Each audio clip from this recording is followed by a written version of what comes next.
way. So we decided we're just going to go ahead and get things started so people aren't waiting. So first up is going to be Durham Public Schools. So come on up. And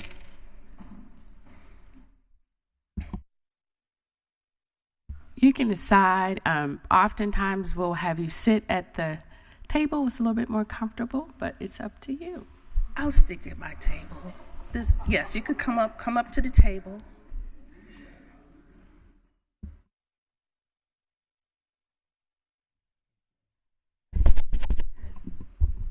And how many minutes do you need? About 30 minutes for the presentation? Less? At the very most, okay. And then we'll have questions afterwards, maybe 10, 15 minutes. Okay.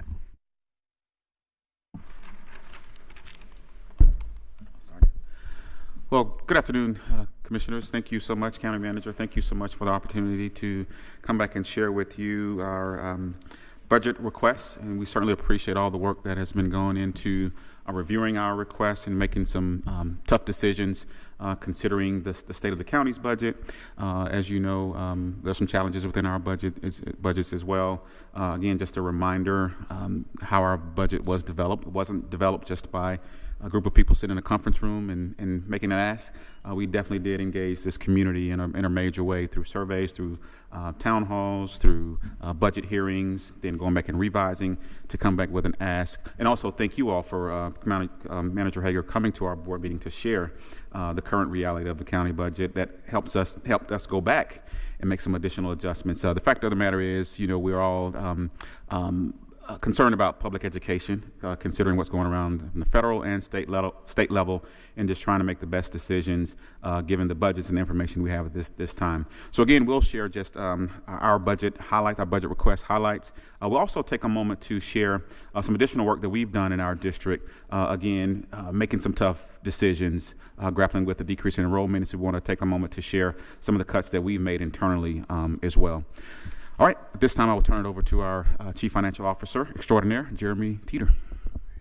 Thank you, Dr. Lewis. So the last time that we were together was not so long ago on the 12th.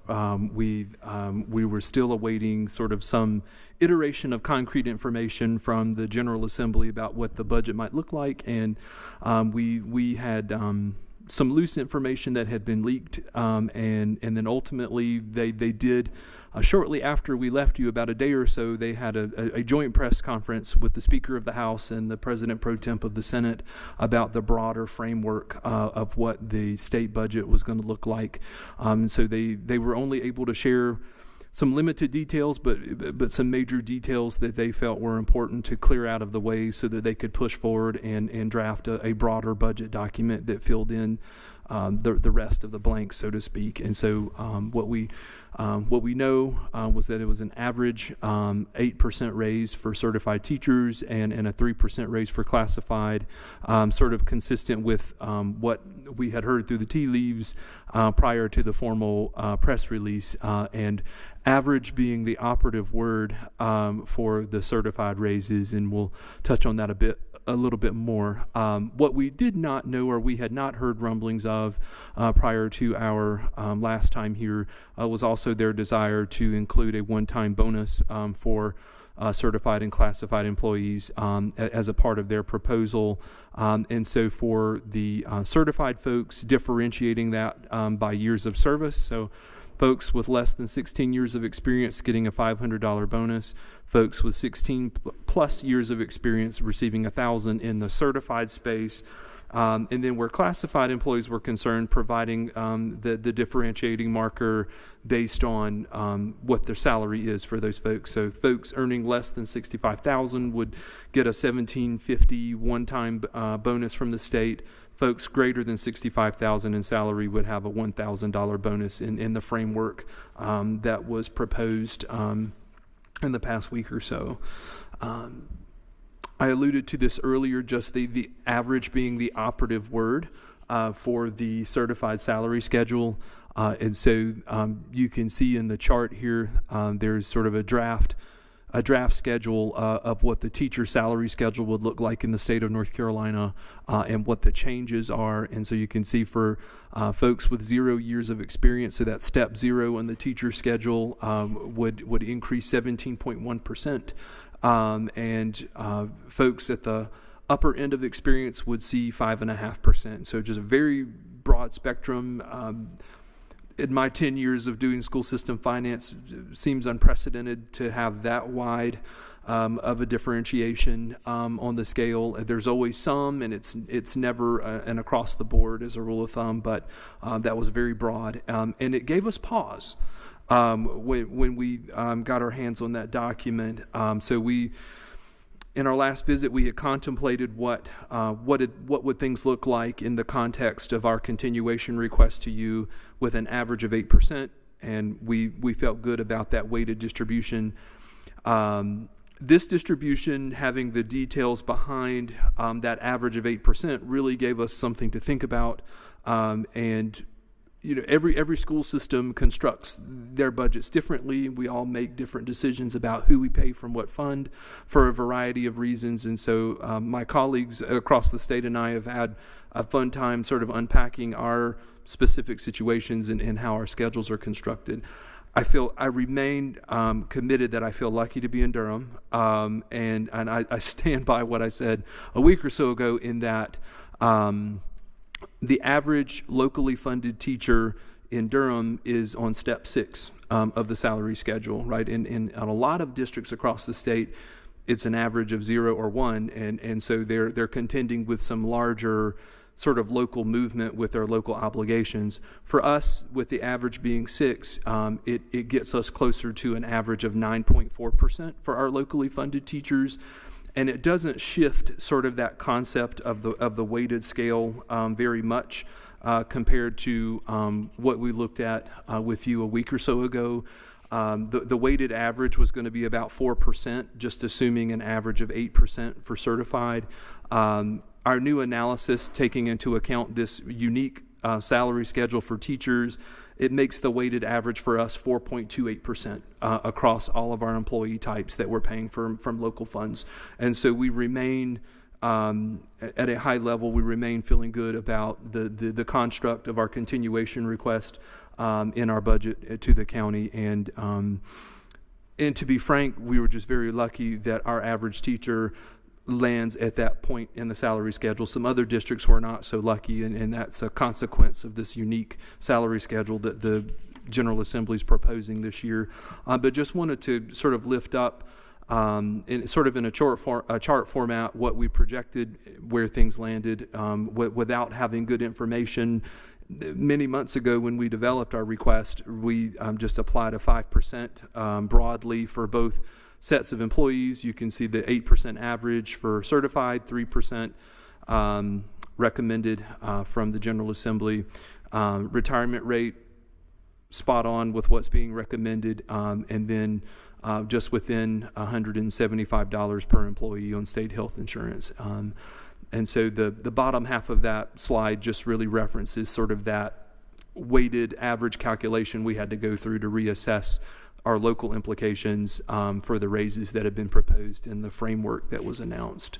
From there, we do still have some unanswered questions, and we're monitoring for any inkling of what might be forthcoming, right? And so important for us, right, in the past, when we have had one-time non-recurring bonuses that have come by way of state action, there have been a number of occasions where they have funded that regardless of the employee source.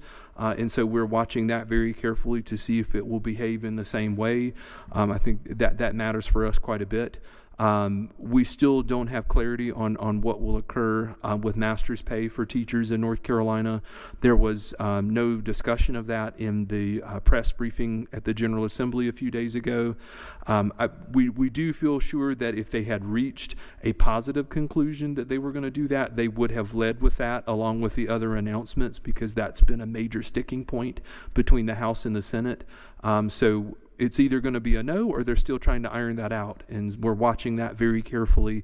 For Durham and for Wake County, that has important local budget implications. So if they do assume that responsibility at the state level, that would free up $1.7 million for us to help sort of manage towards some of these other priorities that we lifted up in our budget ask. And so it's of keen interest for us what they end up doing with master's pay.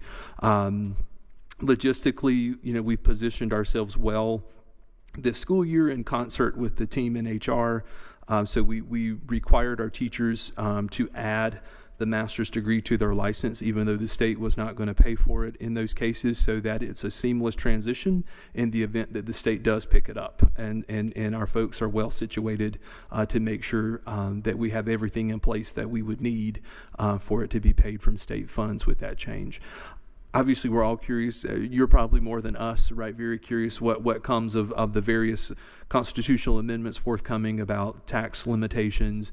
So I think it affects all of us, and so that's really a critical unanswered question for us. And so we're going to continue to update our board as well as the county manager and ultimately you all as we continue to learn new pieces of information that come forward from this session in the General Assembly. I think another interesting item that we're watching, and I stole a clip from the News and Observer, right, is this conversation around the opportunity scholarships or the private vouchers. And so there has been $106 million or so paid in private vouchers in the last 2 years. If those students had remained in public schools, that would have equaled $141.8 million of taxpayer funds that would have gone to public schools to follow those children. And so there's a delta there of $35.8 million with the understanding that those funds were to be reinvested into public schools. My counterparts at the state level are continuing to press on that with the General Assembly to get some sense of, is there a timetable of when that $35.8 million might make its way back into the state budget for public schools.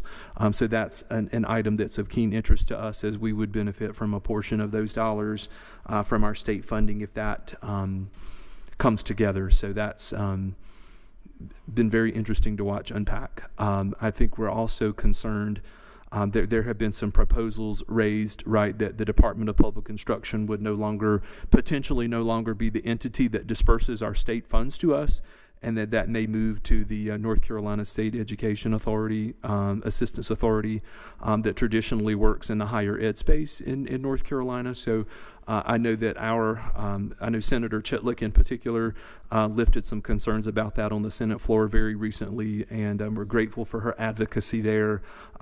We have well-functioning systems between the local education agencies and DPI to administer funding, and so we certainly hope that DPI remains the authority that administers our state funds. So just wanted to, it's never ending, the list of things that we grow concerned about. And so did want to lift up, right, some various things that have occurred over time in the school system since my arrival, Dr. Lewis's arrival, right? And so in the last budget cycle, we spent some time looking at our central office staffing, and our Board of Education, authorized the elimination of about 27 positions that had a little over $2 million in value as we're working to right-size ourselves and remain good fiscal stewards. We did, in the middle of the current fiscal year, terminate some service contracts that our senior leadership felt was not necessary or in some cases redundant, and eliminated $663,000 or more worth of local service contracts from the district. And then as we have worked to position ourselves for the new school year and reacting to our enrollment environment and our charter school environment, we've had to make adjustments to account for what we project will be a decline of $7.2 million or so in state revenue, and as well as about $6.6 million in new potential charter school obligations that we'll need to comply with in the new school year, and with that number sort of being our worst case scenario, but we're making sure that we're prepared for that. And we've had to go through what I don't particularly enjoy, right, is making sure that folks stick to what they must have and not the nice to haves in a lot of cases. And so Dr. Lewis and I have spent a lot of time engaging with principals and other leaders throughout the district, just forcing them to adhere to our very carefully crafted staffing formulas in the district so that we don't end up in an unfortunate situation in the school system. So just wanted to lift up the work that we're doing in that space, and just to note we continue to do that, and we're actively going through these activities now to see what we can do further to accommodate some priority requests that came through our budget development process. We've talked about this a number of times, and I know in the county manager's recommended budget, it's her desire or recommendation to provide this level of funding to support the continuation request. We've talked about the salary and benefit component quite a bit. The utility space has gotten interesting. I think recently in the news I've seen that the Utilities Commission had to delay their hearing on Duke Energy's requests due to safety or security concerns. And so I don't know what to make from that, other than I think they were expecting some perhaps very robust public turnout for that. I think it's not just us that are watching that. So that I think that meeting's been delayed until sometime next month before they have further review at the Utility Commission with Duke Energy's proposal. So still watching that carefully and preparing for our worst case scenario there at the school system. We've talked about these quite a bit, and I know that there has been ongoing advocacy outside of the folks in this room with some of these items, right? And so we've, classified pay was a major tenet of the superintendent's recommended budget, and so reaching for that goal of having a minimum wage of $19.22 in the school system and the associated costs with that. Certainly, that was the tenet of our. Or the anchor, so to speak, right, of the continuation or the expansion request, rather, that came through to you all. Again, same umbrella, right, a common theme here with the expansion items with support for classified employees. So looking to implement a $100 monthly supplement for our safety assistants that support the safety of our students on school buses. From there, our occupational and physical therapy folks that work for us do critical one-on-one work with our students who have great needs, looking to put in place a competitive model there for us to be able to retain and hopefully bring back some occupational and physical therapists who have left us for other employers in the market. So from there, we know that at this point in time, this is not really on the table. There are no expansion items there's not an expansion funding on the table from the county at this point in time. And so therefore we won't need to really contemplate at this point sharing any of that with charters. So we would only be sharing the continuation share with charters at this point in time. So sort of a moot slide at this point in time. Capital outlay was another space, right? And so the superintendent further breaks down his recommended budget to reflect the current expense items we just went through, as well as the capital outlay aspect. And so we, in our current environment, receive an annual $5 million appropriation to take care of ongoing maintenance and facility needs in the district. And above and beyond that, this year we requested that continue, as well as some additional support to finance the replacement of some aging student devices and aging interactive panels in our classrooms. So bringing the capital outlay request this year with an increase of $2,823,488 beyond what currently occurs. Commissioners and the manager intimately aware of this chart. You've seen it many times, and so it's just a depiction of the funding history and the request this year. And so from there, I think I came in under my 30 minutes, and will save time for answering any questions or any clarity that folks may need. Commissioner Burton. Thank you, Chair Lee. Thank you so much for this presentation. I have a couple of questions. One of the questions I have is, that's a lot of employees that are locally funded. I didn't realize that. And so is it primarily the teacher assistants, office staff, bus drivers who are state funded? And is it like exceptional children's TAs that are locally funded, the cafeteria staff? Like, I wanted some more clarification on that.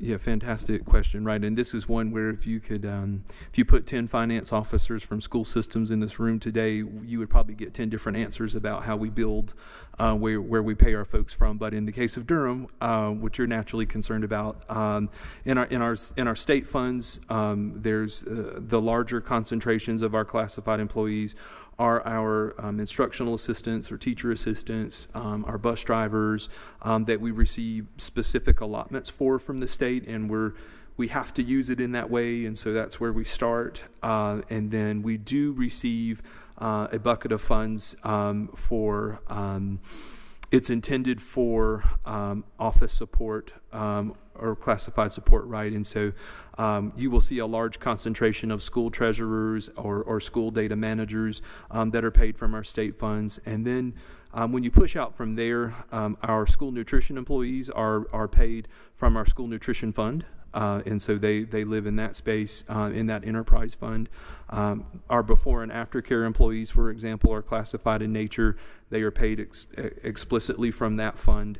But then when you push specifically into the local dollars and employees that live there, you're going to see a number of categories of folks. There are still instructional aides that are paid there because they do not all fit right in the state resources that we receive. There are a lot of paraprofessional in nature, right, that you'll see throughout the district that come from that fund. Receptionists, and anything that won't fit. For our bus drivers, most of their pay comes from state dollars, but we do sort of pay above that state ceiling in order to be competitive, and so there's a portion of bus driver pay that comes from local dollars, and thinking of some other, you'll see some of the finance staff, for example, that comes from local HR staff, other folks that we have to have, and most prominently, I can't forget them, right, are our maintenance employees that take care of our buildings, right, and so they are, the state does not like for us to pay for them from state funds because the buildings are perceived as a local responsibility, and so any employee that we have that's responsible for taking care of our buildings, we pay from local funds, right? And so there could be many, many more examples, but those are kind of some broad brushstrokes there. Gotcha, that makes sense. The other question I have was, I was looking at the state DPI's website around where they set the parameters around minimums and maximums, right? Mm-hmm. And then I guess what DPS does is fill in what the minimum pay is and what the maximum pay is. And I was wondering, I saw two charts, like there was one side that said minimum, one side said maximum. And then also I was wondering I don't want to get too much into the weeds because I know I can get really in the weeds, but I'm just wondering how are those decisions made for the steps? Does the state set those steps, or how does that work? Yeah. So our school board adores the minimum and maximum column that's on that schedule. But as a practice, so if you're looking at Durham Public Schools classified salary schedules that are on our website, we have not utilized that maximum column since that was put in place in the fall of 2024. And so our classified employees are paid on that left-hand column, the minimum, and there's a bottom floor for step 0 and a max floor. Generally, we'll see it go up to 35. Where those steps are concerned, and then there's an evaluation that occurs when an employee is brought on board who's classified, and we and it's been handled different ways in my career in different districts. Some districts may say, we'll give you 100% credit if those years came from another school system. We give you 100% credit for years on if it came from the state, some kind of state agency. And some school systems may say, hey, we'll only give you 50% credit if it came from private sector, or no credit from private sector. Durham is a little more on the competitive edge with that, where we give step-for-step credit for relevant work, whether it's private, state, another school system, right? So another great thing about Durham, right? And so and our HR technicians work diligently to verify prior experience to help place employees on those steps. Yeah. Well, that's good to know. So basically, we're dealing with a situation where the state just doesn't pay enough. And here we have been working really hard to try to shore this up. And it's becoming challenging because of the state's decision not to fully fund public schools, fully fund classified staff, fully fund teachers. And we're trying to figure out here at the local level, how do we get folks paid? And I remember, it's been a few years now, but right, the state went through an effort to lift the minimum wage. And they did it in 2 years. So they lifted it to $13 an hour minimum the first year, and then it lifted to the $15 the second year for our employees. And I took a survey at that time. All finance officers took a survey at that time of what are the local implications, right? What are the implications of this new minimum wage for your locally funded employees, your school nutrition funded employees, all these different categories. And I think they were trying to capture. Someone was trying to capture, I think, right, what would this be? How much money would the state need to come up with, right, to take care of this obligation? And I think it just became information, right? And I don't think there was ever really a major shift in state funding to sort of go along with that, and certainly nothing beyond, that 15, right? So so your point's spot on. Gotcha. I appreciate that. I know I can really get into the weeds, so I'm going to let my colleagues ask questions. Thank you so much. Commissioner Jacobs. Thank you all so much. I want to first recognize almost the entire school board being here. So thank you all for being here. And thank you to Mr. Teeter and our superintendent.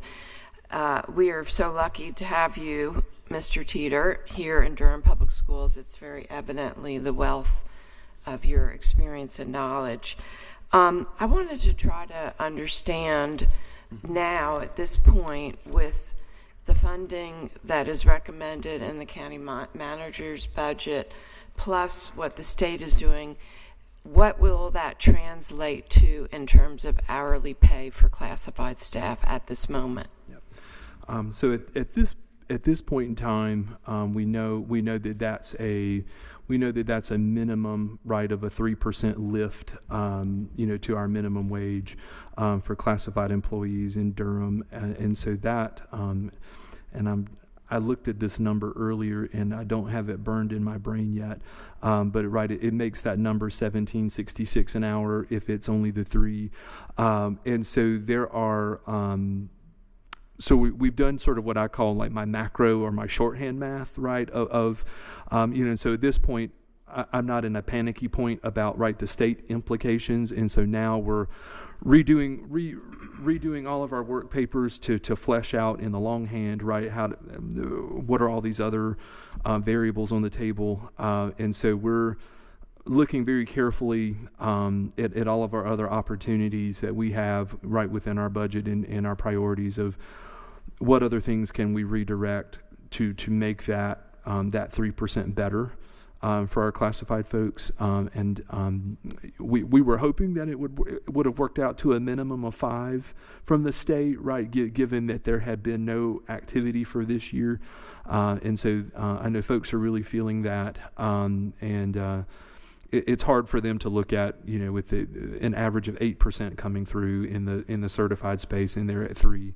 and so we're sort of like we mentioned earlier, sort of monitoring that master's pay piece, right? If the state picks that up, that's another percent and some change that we can throw at the classified piece of the puzzle. We're I'm looking at even looking at my expenditures in my department and things that I've put in place as finance officer, right? And I know as we've gone through an ERP conversion, we've had a fiscal year where we were paying for 2 systems to allow for a smooth conversion. It's a couple $100,000 there that I know I can throw at some of these classified dilemmas. We had to pay for 2 audits in 1 year to catch the school system up on the audit cycle. There's another $100,000 right from the finance budget that that we're going to throw at throw at this, right? And so we're continuing to work through sort of those big chunks that we know are on the table, and it's very important for us to do what we can. So we know a minimum of 3, but we're working hard with the variables we can control to get that higher, and we'll continue to see that flesh out over the next couple of weeks.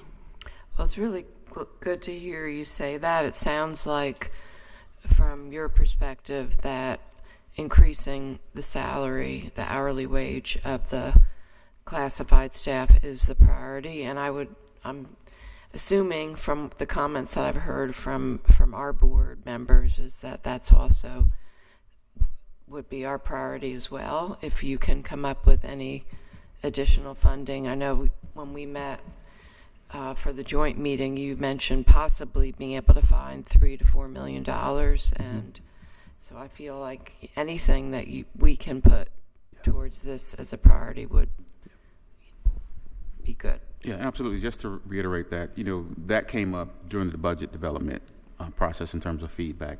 It also came up, when I first got here, investing in our staff salary, particularly our classified staff. And then when you have like the city going up to $25 an hour, Duke going up to $20 an hour, it becomes, difficult for us to maintain our folks that are in front of our children and doing the work of supporting our schools. And so, yes, 100% that is our priority. And to Jeremy's point, we are still looking inwards to see where we can make some additional cuts to ensure that we are, focusing and delivering on what we heard. And that's and our folks deserve that. Thank you. And our staff shared with us some really good data that I don't know if it's been shared with you all yet, but hopefully we'll be able to send it to you all and also be shared with the school board members, looking at benchmarking locally funded positions. And I just want to share some of the data points that I learned from that. One is that over the past 10 years, there's been an increase. Well, it was from like 2013 to like 14 to 2023, 24, an increase in 162 locally funded positions, while enrollment declined 2,301 students, as well as just benchmarking percentages with other counties.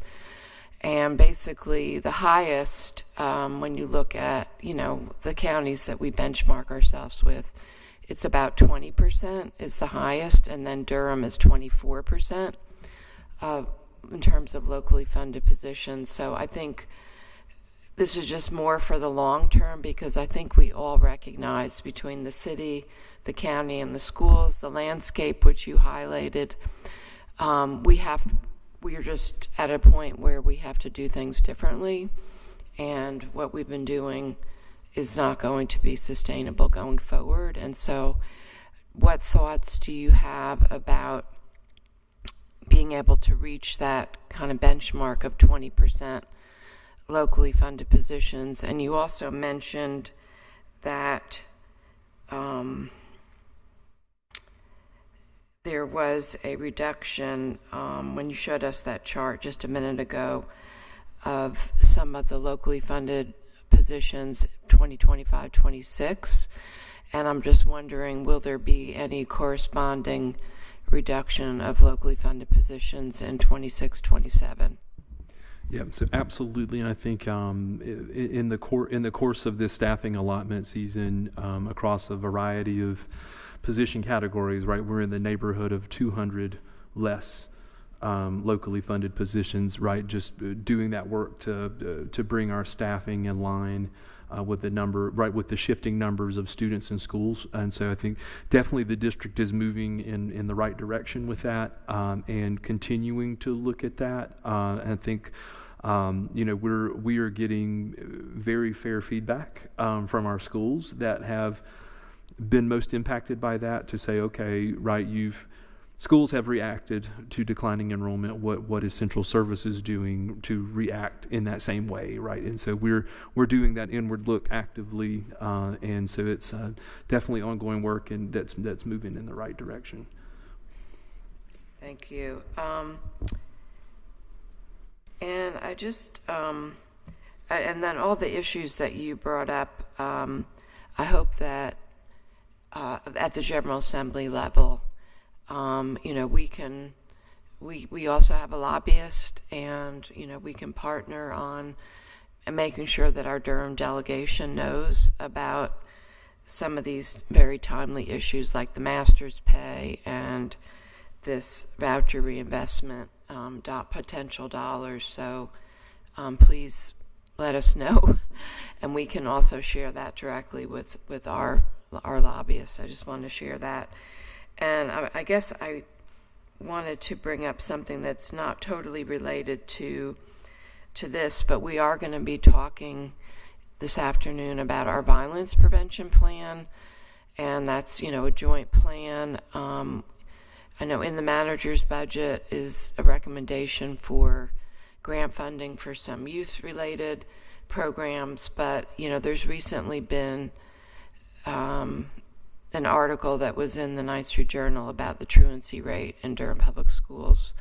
And I know that's a complex issue, and then, of course, we see the graduation rate declining, and I'm sure there's some linkage between some of these issues and data points, and just wondering, this is more for the superintendent, what are your thoughts about how it just feels very urgent, about how we as a community need to act quickly to address this, and what can we all do working together, because to me it is a situation that's going to take everyone working together. So just wanted to hear what your thoughts were about this.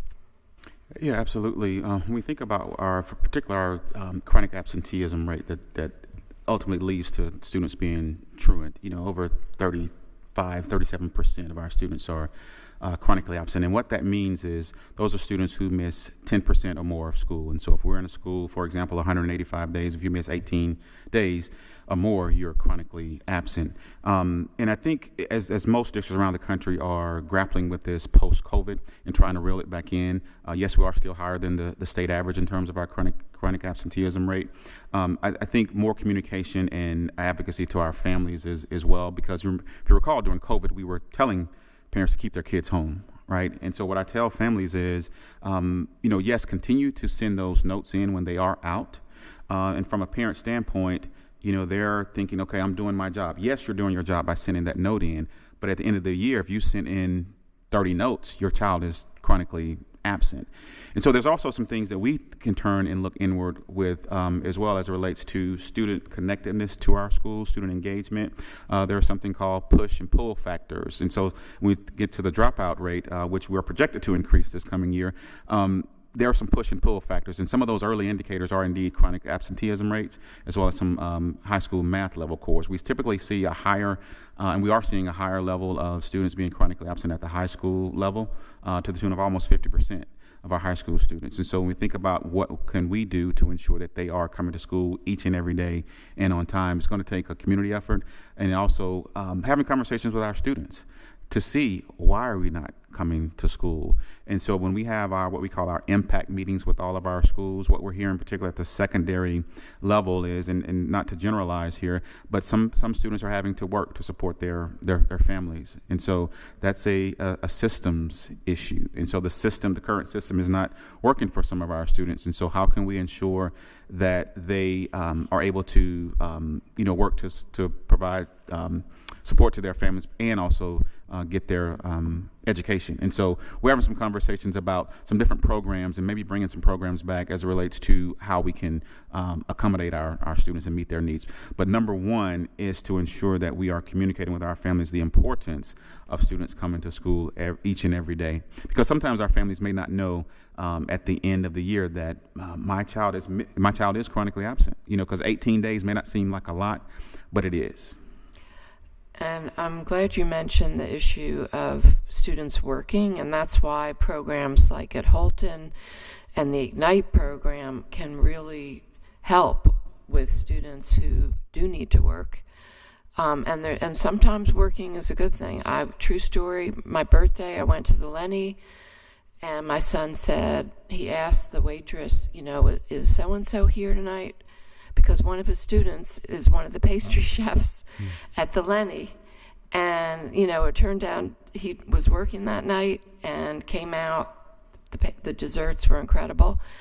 But this student is clearly benefiting from working. He is an ESL student, walks around with cookbooks, and he's being mentored by the staff there. The manager's taking him under the wing. It's just amazing. So, some of our kids working, that's not a bad thing, but how can we also have, like I said, have a school calendar that supports their ability to do that? And I know we have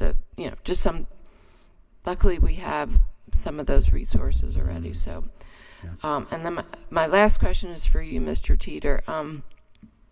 Also, some of the data that we got was around the trends related to the negative unassigned fund balance, and just wondering what your thoughts are about with that. Yes, she will be positive for this year closeout, right? So there are a number of accounting issues with the district that we've had to work through, just in terms of the timing of movement of funds that create obligations that are due to our local fund, right? And so we have worked through all that, and then another major portion of that, right, were funds that were due to us from our school nutrition fund, and so we're at a spot where we've worked through those accounting issues so that they don't create obligations at the end of the year when we close out, and then we're going to be able to recoup some funding from our school nutrition program this year, so they're back sort of under control financially, and we're going to be able to bring some of that back in. And so a blend of those items will move that needle such that the local fund balance will be a positive number when we close this fiscal year. Yep. Awesome. Thank you. Commissioner Valentine. Yes, thank you, Chair.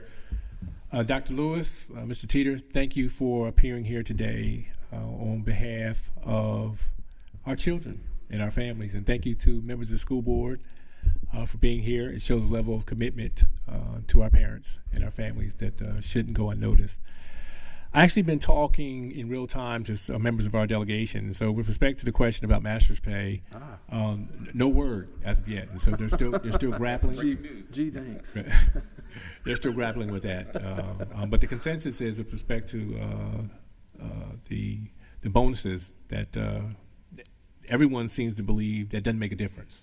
But they're still trying to see what the final decision is going to be on that. But the consensus seems to be that they don't believe that it's going to make a difference. Great.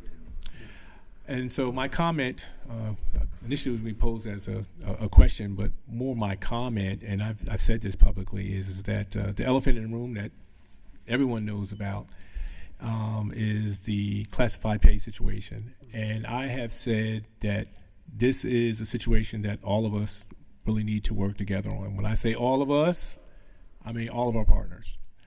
And really we need a plan. So I think it's clear to me that the problem can't be solved over one cycle. But to the extent that it can be solved, we need to work together over several cycles to see what that could potentially look like. And so there's many factors that would go into the final solution, obviously.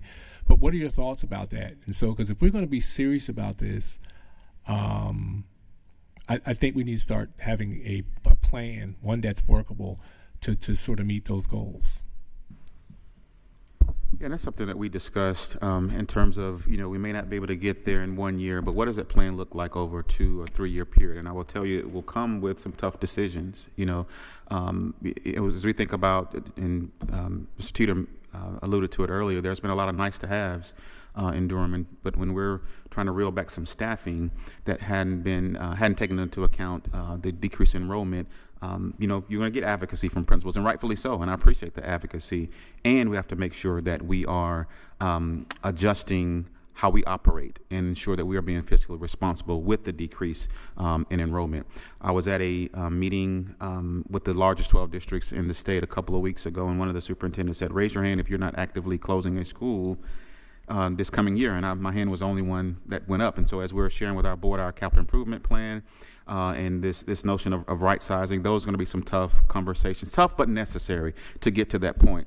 I'll give you a perfect example of that. In my previous district, we had a lot of advocacy work from our union there to get to $15 an hour about maybe 4 years ago, 3 or 4 years ago, to get to $15 an hour. Made some tough decisions there that include school closure, right sizing, reduction in force. And just maybe a couple of months ago, I read an article from my previous district that they were getting ready to ratify and approve $20 an hour for the classified staff and $51,000 for beginning teachers. And to put that in perspective, that was about maybe $47,000 for teachers and around 14 and some change for our classified staff. So again, I share that to say, to answer your question, in terms of the plan, projecting out what will it take to get us to that $20 an hour, $20+ an hour over the years, because we can't, have a goal and then 3 years get there, because livable wage will go up every year. So we have to be thinking about this constantly in terms of being fiscally responsible, not just when we need to adjust and account for staff salary, but every year. And our board has been asking for a 3-year budget, to also assist us with that. And so it's going to require planning and some tough decisions along the way. Superintendent, I think it's not lost on you that a majority of this board wants to see that happen. And it's a real big issue in our community. And so I think we'd be willing to work to a solution, one that's workable within our budget. And so we look forward to having those talks and really moving the ball forward. And like I said, I think that other members of this commission are prepared to help any way they can. Thank you. Vice Chair Alam. Thank you. Want to tag on and give my thanks to y'all as well as the school board members for joining, but especially my comments from our last joint meeting, just to the amount of work that y'all have been putting in to bring us out of a hole. I know, Dr. Lewis, you did inherit a very sticky situation at DPS, and Jeremy, you were brought in to help gear the ship, and even though we're still struggling with money, it's getting better, and it's mostly on the state.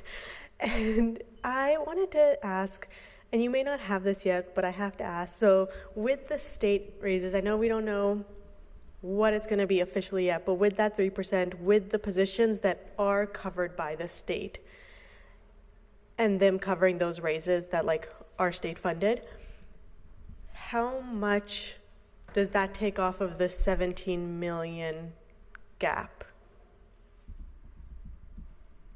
So when we, so I think the short answer is when we build our continuation ask to the county, right, we account for measures that we expect to sort of come in play right on the state side of the puzzle, right? So so I think that's a big part of our disappointment of they're only doing 3, right? We were aspiring for them to at least do 5, but so I think it's still I think they're where they are in their recommendations makes it harder for us to achieve our goal, because we would love for them to have moved the needle 5 or 6 on their side to have the state resources to come with that. And so so we're and so that's kind of why we are where we are, and trying to figure out what else can we do sort of internally with other areas where we're spending money.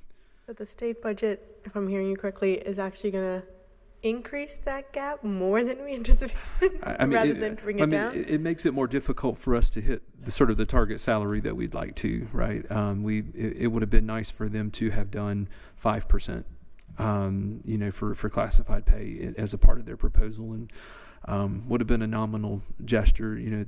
Works, considering no raise this year, it would have worked out to here's 2.5 for this past year and 2.5 for the year ahead, and would have hugged a little bit closer to cost of living for sure than what they've proposed.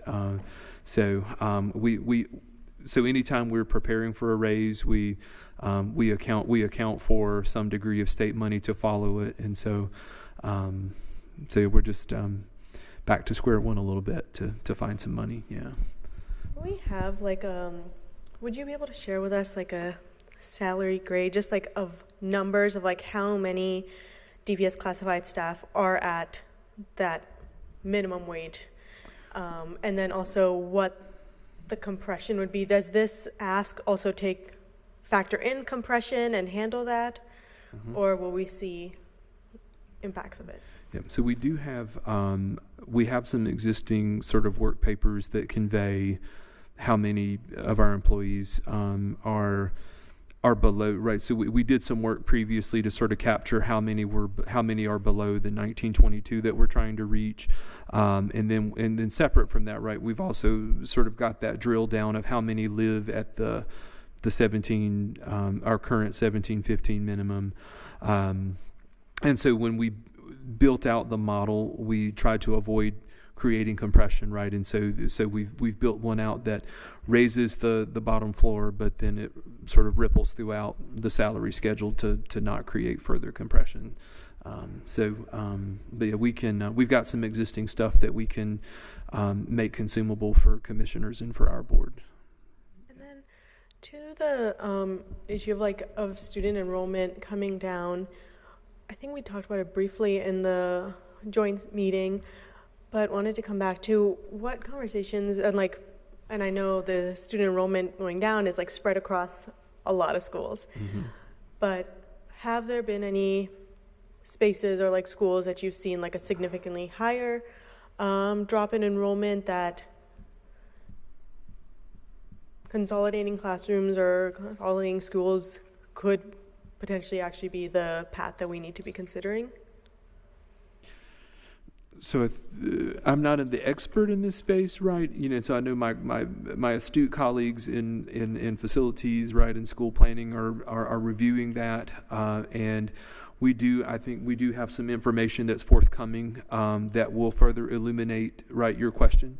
And so I think there are some scenarios that take into account projected continued declining enrollment, that take into account the condition of particular buildings, and so I don't want to play too much in their sandbox, but I think that there's a report to our board forthcoming, I think, that will be helpful in answering your questions, and it was supposed to have been at our last meeting, and we had to postpone that due to a staff illness, but I think that information exists and is forthcoming in a presentation format. And I don't think there's been any one particular school or particular area that has seen a larger decrease than any others. And the fact of the matter is we're dealing with some schools that are, over capacity versus some that are well under capacity. We have about 13 of our elementary schools that have an enrollment of 350 or fewer. That are well under capacity, which continues to allow us to have those conversations about right sizing. So, as Jeremy indicated, we're going to share. We were supposed to share at our last meeting, but one of our staff members were ill, so we'll begin those conversations at our next board meeting next week. And then, sort of, in part two, I've tried to give everyone an update on this part of the project along the way, just in terms of our marketing efforts. And so when we were at the joint meeting on the 12th, right, we had completed an RFP process to find, a firm to assist us, identified one, contract under legal review. We have a contract back now from our legal team that we're looking to get authorized here in short order to bring in some expanded marketing efforts. So So the firm we're looking at's had success in a variety of states in helping to recruit students back to the traditional public schools, and we've finally got the contract in a format that our attorneys can live with, and we're going to hit the ground running very quickly with some expanded marketing efforts that are very targeted to bring some students back to us and help them understand why we're the choice. And we are looking deeply at that data. Just for example, this year we were down around 1,000 students, and we looked deeper into that data. We had the lowest birth rates. I think it was 5 years ago, the lowest birth rates ever. And this was around COVID, and so what that yielded for us was about 150 fewer little ones, kindergartners, coming into our classrooms. That coupled with about maybe a little over 300 more students took advantage of the vouchers, opportunity scholarships, and then about a little over 600 students left and went to charter. So that's eerily close to that 1,000 students that we did lost. And so in addition to the marketing that we'll be doing, we're also having our parents tell our story, tell their stories of why they chose DPS. We launched a campaign about a month ago that highlights some of our families sharing, why I chose DPS. And so if you search hashtag I choose DPS or I chose DPS, you'll see some of those stories. We encourage you all, members of the community. I know you chose DPS, Manager Hager. We'd love to put a video out there for you too. I think you did one, didn't you? Yeah. I have not done one yet, but I will. Okay, yeah. So, and families listen to families. And so kind of re-energizing our parent ambassadors program so that they can continue to share why they continue to stay, because there are some interesting stories of either private or charter school families that came to DPS and how it's been just a total difference for them, and then some that were DPS parents left and went to charter and then came back. And so we're sharing those stories broadly as well.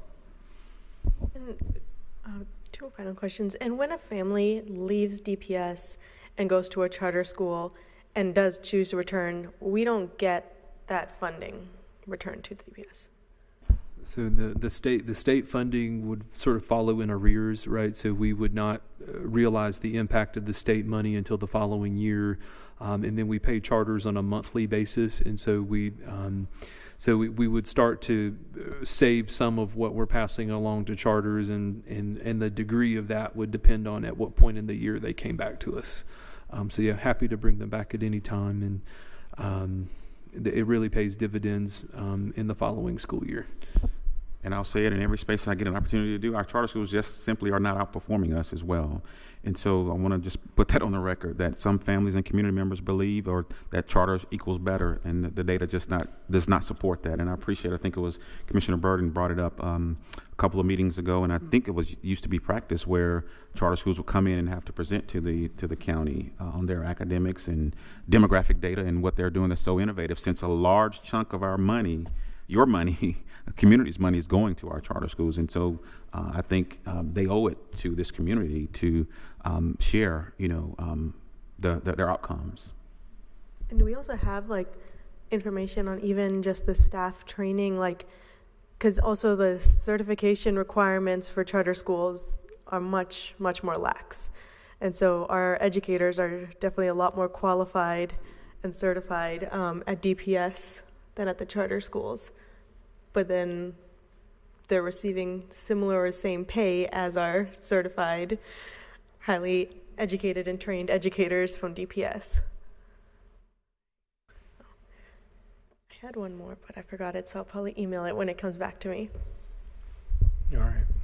Thank you for this presentation. I do have a few questions, and it's slightly different from my colleagues. It's I've kind of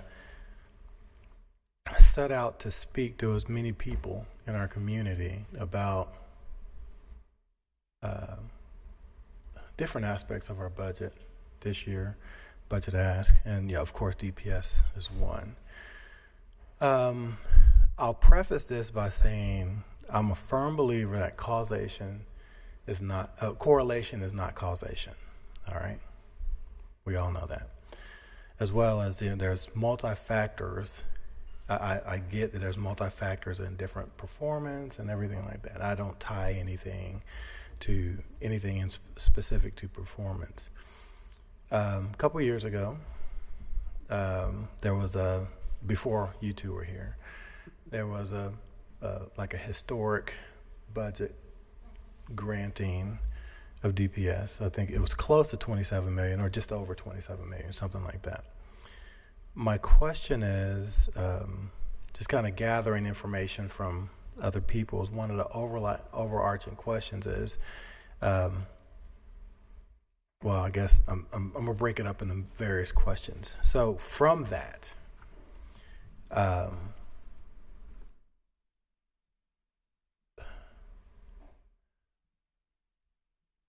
what has changed in DPS from that budget ask itself? Here, let me frame this. Has teacher retention gone up as a result of that? Has any other performance measurements that after that? I'm not saying because of that, because of course correlation is not causation. I'm asking what measures, what have the measures been related to staff after that particular budget season? Because after that we had 16 million. It was the next year was 16 million, I think, right? And then now we're at 10. Well, the ask is back is up at like 29. One of the questions I try to answer is, when we do these budgets, this is what we kind of expect on the other side. I say this all the time, so my colleagues are not surprised to hear me say this, is I really like to look at goals, like what comes of a budget ask or a budget award. Me being on that side of the table for 8 years, I understand it's not as easy to explain that in schools. It's not necessarily a one-to-one. We got this budget ask, this increased, or so forth. But I will say, I think it was my second year being chair on the school board that we got a new board of commissioners. So when, and Wendy was chair, and Commissioner Jacobs was chair. And after that first budget season, we actually started getting the asks that we were asking for. Back then it was small. It was like the 7 million was like the top, right? That was like that was a stretch, 7 million, 10 million, so forth. Once we were able to get that, because we had specific things we were trying to fund to increase performance, because we could get into the whole funding and underfunding, and we couldn't get the supports that we needed at that point. But once we started getting the asks that we were asking for, all our metrics started increasing. I mean, we ended up starting to grow again as a district. Our scores went up. Our reading scores, especially our reading scores, went up. All the things that we measured started increasing once we were able to finally get the budget that we were asking for. And we could draw a line to that. We could show that. I'm struggling to show the increase in metrics from that 2 years ago, the big budget, then the 15 something million last year, and how we can tie it to. One of the things we heard with the big budget ask was, I think it ended up being like an 11% raise, because of, or something like that, right? 11%. Mm-hmm. And it was, we need this for teacher retention. We need this to keep our teachers here right. Am I correct? Right. It was because of the financial mishap, Right, and that's then correct. also making sure our classified staff got their pay. Yeah. So it ended up being about 11% raise, right? And so my question is, did we see teacher retention as a result of that? Because if that's what the goal was, and that's what we saw, then it's an easier ask, not necessarily easier to do, but it's an easier ask to say, okay, like we were able to accomplish this because we were able to get that goal. So what I'm asking is to help me communicate what it means to fund DPS at $29 million, right? What has happened over the last couple years that actually aligns with that ask? You know, did we see that increase? Have we seen increase in performance? Have we seen return on that? So that we can say, okay, well, we're getting a return. If we do this, we can expect this return in the future.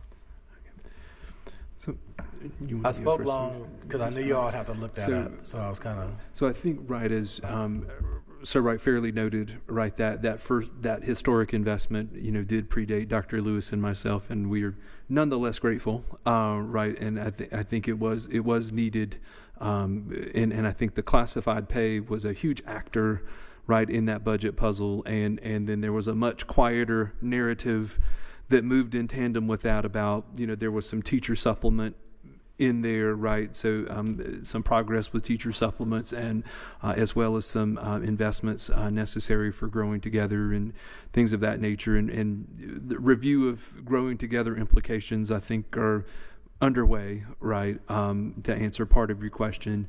And I think about my answer to the classified question and the impact, right? Well, it'll sound a little self-serving, but I think it's an important microcosm. So I think about some qualified. There have been some qualified classified staff that have left Durham Public Schools prior to those efforts, right? And so I think about my finance shop that I walked into.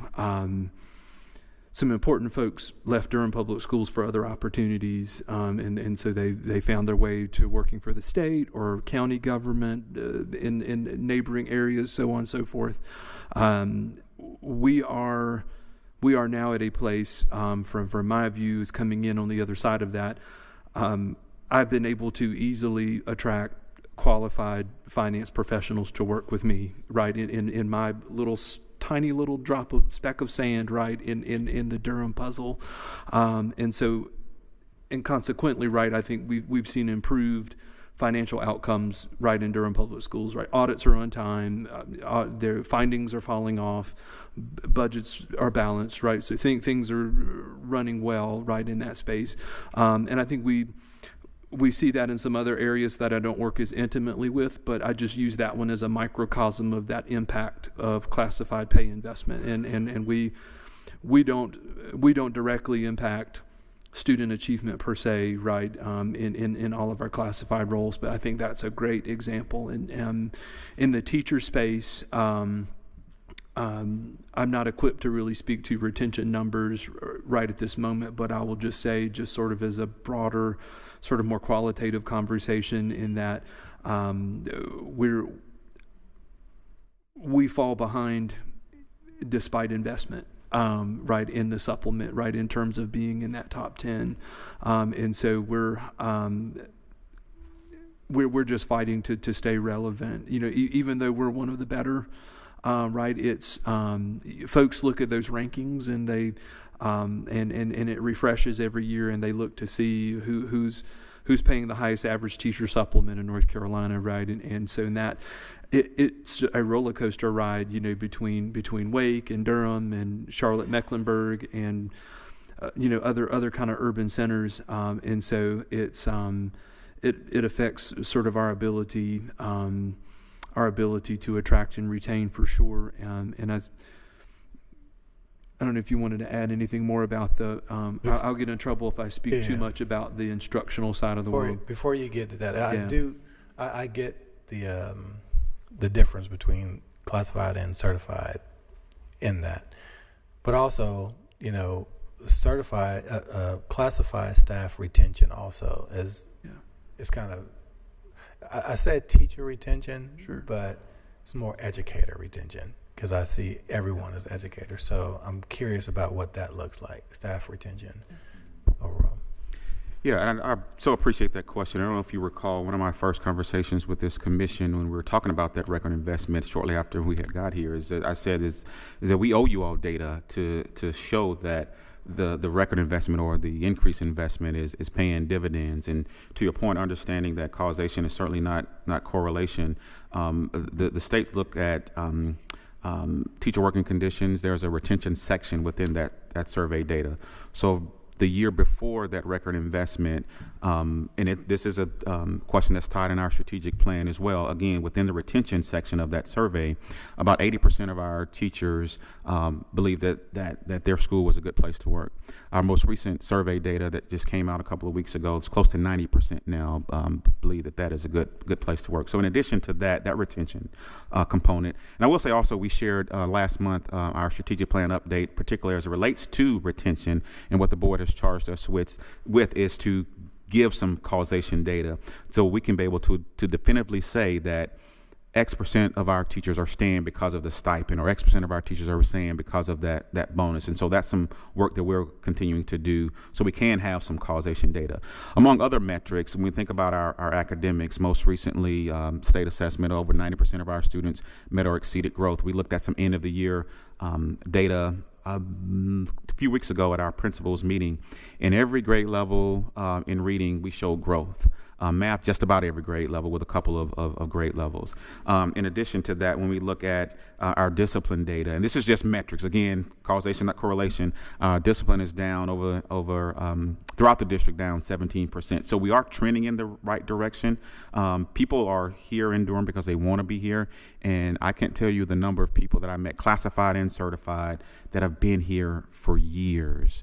But we want to be able to produce that data to definitively say, because of this record investment, because of the continued investment, people are staying here in Durham. I just learned about, can't wait to meet him, haven't met him yet, just learned about a 91-year-old transportation staff member who's, I think he's celebrating his 91st birthday next month. I don't think he's driving buses, but understand that he has also has a Hellcat too, so you kind of look out on the road for that. But my point is, people stay in this district because they believe in the mission and they want to be here, and they recognize and understand the community's investment and support in our schools. So more to come on that data, but I appreciate that question. Okay, thank you. Do you have any other comments?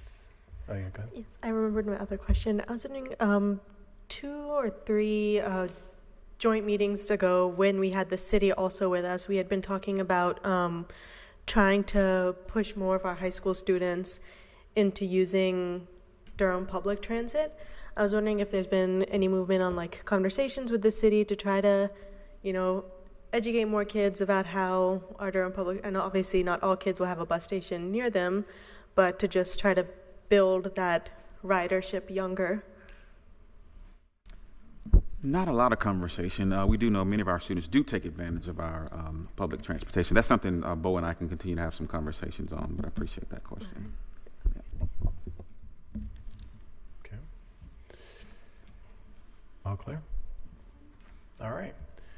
Thank you all for this presentation. Appreciate the update on the after the state finally passed the budget, or we hope, yeah. At least it's closer, right? So at least it's out there. We can evaluate it. So thank you all very much. Appreciate it. Actually, one thought is when it gets, just thinking ahead, I think that you all will be important partners about educating our community around the constitutional amendments that will be on the ballot. It's going to be very, very important that we really educate people about what the implications would be for Durham Public Schools and for county services and for the city services as well. So I think let's just put a pin on that, but to be thinking about that in the future. All right.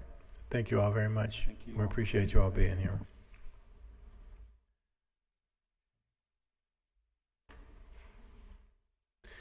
All right, the next item that we have is Justice Services Department.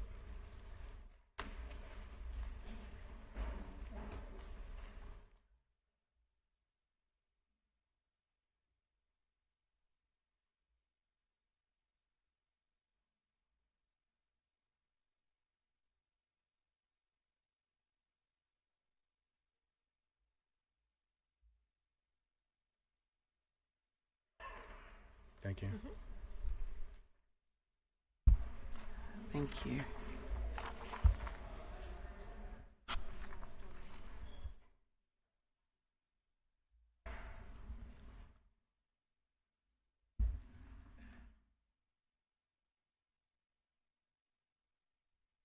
Okay.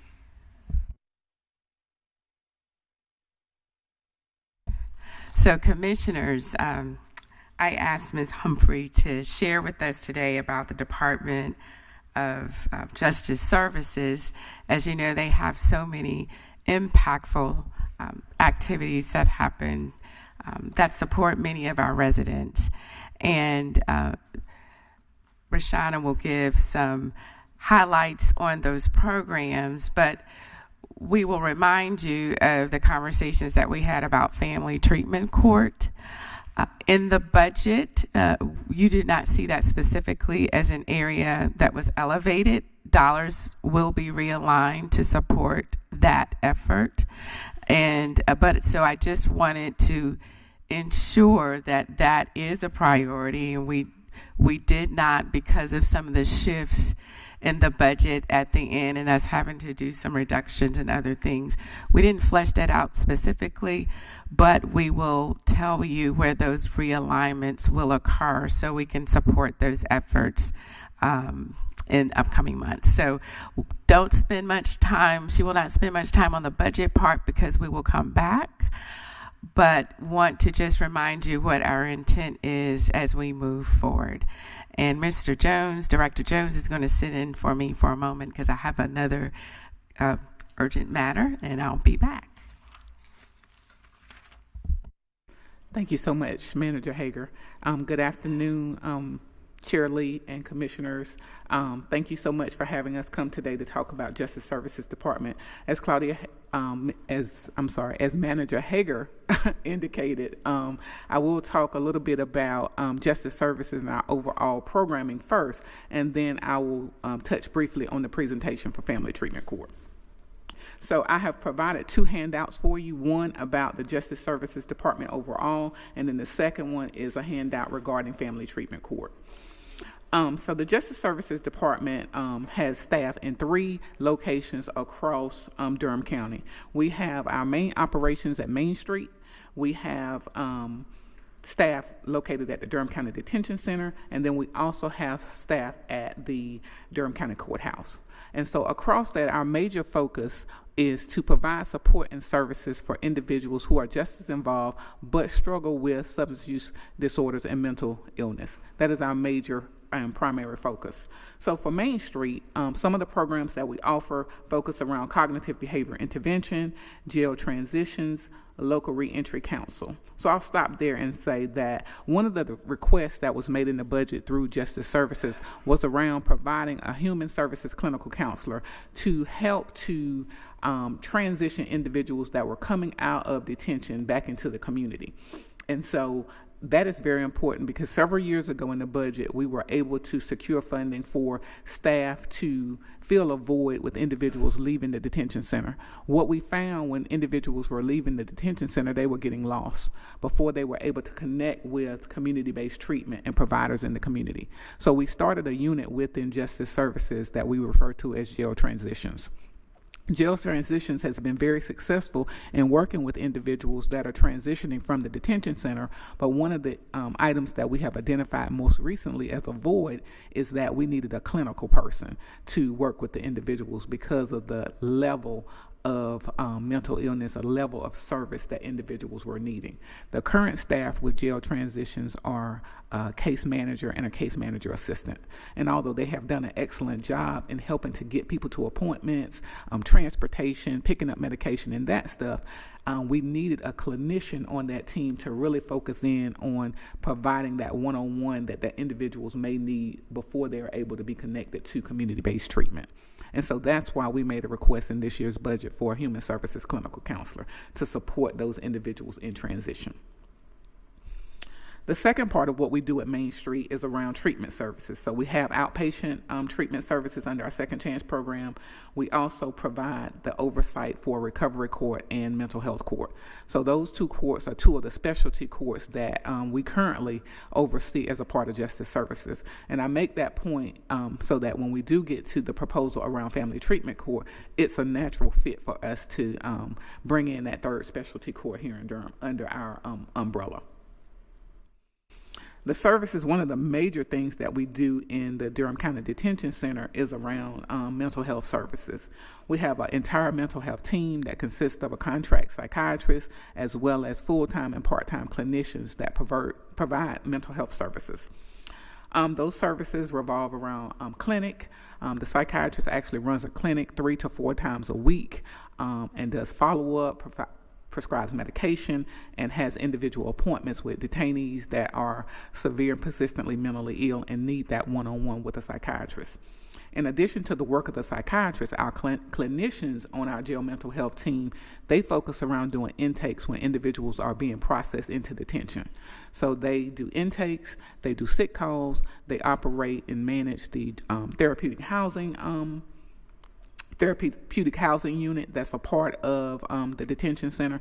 And what the therapeutic housing unit is a specific unit where detainees that have serious and persistent mental illness and need daily interaction with the mental health team are housed separately from other detainees. And so we have that unit available, and in addition, they are responsible for putting individuals on precautions. So sometimes you have individuals in the detention center that may need to be put on suicide watch or what have you. That staff is also responsible for that. So in addition to the full-time and the part-time staff that we also have a contract with Recovery Innovations to provide that 24-hour coverage that's required for mental health. So when our staff leave at 8 p.m., we have a contract from 8 p.m. until 7 a.m. in the morning with Recovery Innovations to provide telehealth if needed. So that's a major thing that we provide. In addition to mental health services in the detention center, we also provide substance use disorder treatment. So we have outpatient treatment at our Main Street location, and then we also have that substance use disorder treatment inside the facility. Yes. Commissioners, we heard a couple of work sessions ago that you wanted more information on all the mental health services that are provided at the detention center. And Rashana and her group are coming back at the June 1st work session to give a much more talk about everything we do with mental health. That's just an overview. Be getting much more information on that in a little bit over a week. So that's coming to you soon. And yes, on the June 1st work session, we will have the psychiatrist with us. We will have the clinical services manager, and we'll also dive a little deeper into the numbers served, the amount of individuals that they're working with in the detention center on June 1st. Our court services, we provide pretrial services and diversion services. Pretrial is very important, and we feel like that's very beneficial to the county in that we're able to get individuals who would spend a substantial amount of time in detention out into the community under supervision so that they're not wasting days in the detention center and making that already high number go even higher. So we have provided pretrial services for many, many years. Last year, we had to actually come back to the board and ask for an increase in our electronic monitoring contract because of the larger numbers of individuals that are being released under pretrial supervision. And just another note about pretrial supervision, and one of the things that we may see come up with that is under Irina's law, we just had a meeting with our Criminal Justice Advisory Committee that we may see more people coming out under supervision and under electronic monitoring next year once the law goes into effect about the level of supervision needed for individuals that are being released if they have some type of previous mental illness. And then the last thing I want to uplift about the work of Justice Services is around our community collaborations. We have staff that facilitate many of the work groups that exist here at the county level, one being the Stepping Up Initiative that is directly related to mental health services. The Stepping Up Initiative has done a lot of work around identifying barriers and gaps in the mental health continuum of care. And we continue to work on that. As you all know, we mentioned at the last board meeting about we are doing a sequential intercept map refresh, and that's to really dive deeply into the barriers, or the what do you want to call it? The barriers and gaps. Thank you. Gaps in services. So we are taking a deep dive into that on June 8th. So we hope that you all can attend if possible. In addition to that subcommittee, we also manage the Juvenile Crime Prevention Fund dollars that come into the county from the state around funding programs that address high-risk, high-need youth. And then the last advisory committee I want to talk about is the Criminal Justice Advisory Committee, which is really dedicated to looking at gaps in the entire criminal justice system and how we might, as a committee, address some of those issues. So that's a kind of quick overview of kind of what the Justice Services Department is involved in. Not everything, but a lot of what we're involved in. And I'll pause there to see if there are any questions about the major services before I switch gears into the proposal around Family Treatment Court.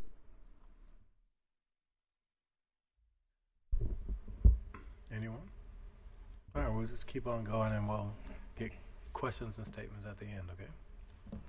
All right. Okay. As Manager Hager mentioned, we did do a presentation earlier this year around Family Treatment Court. So this presentation is very brief and just wanting to kind of bring it back to the forefront. Also, I have with me today two of the individuals that were on the Family Treatment Court work group. We have Maggie Clapp, the Director of DSS, and we also have the Honorable Dawn Batson, who is our Public Defender. So, Family Treatment Court proposal. So one of the things that Family Treatment Court does, it targets high-risk, high-need parents and caregivers involved in the child welfare system who are suffering from any type of substance use that's impacting their parenting. And so this is not a new concept for Durham.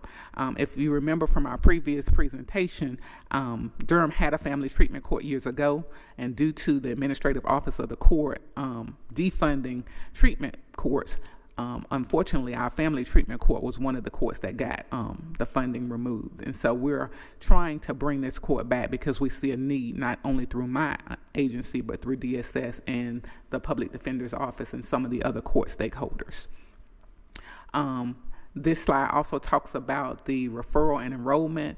Basically, any parent or caregiver that is working with DSS can be referred to Family Treatment Court to help address some of the issues they're having with parenting, hopefully leading to reunification. If a person is referred, one of the first things that will happen with them is they will go through a complete clinical comprehensive assessment with one of JSD's clinical staff. This program would be funded, the funding for this program would include 2 full-time FTEs, a coordinator, and a case manager. And that is consistent with our other specialty courts. Typically, the specialty court consists of a coordinator and a case manager to help manage the cases. It's the same as recovery court and mental health court. They would have the same type of staffing pattern. It will be housed under the Justice Services Department, and then the staff will report to the clinical services manager. Program structure and timeline.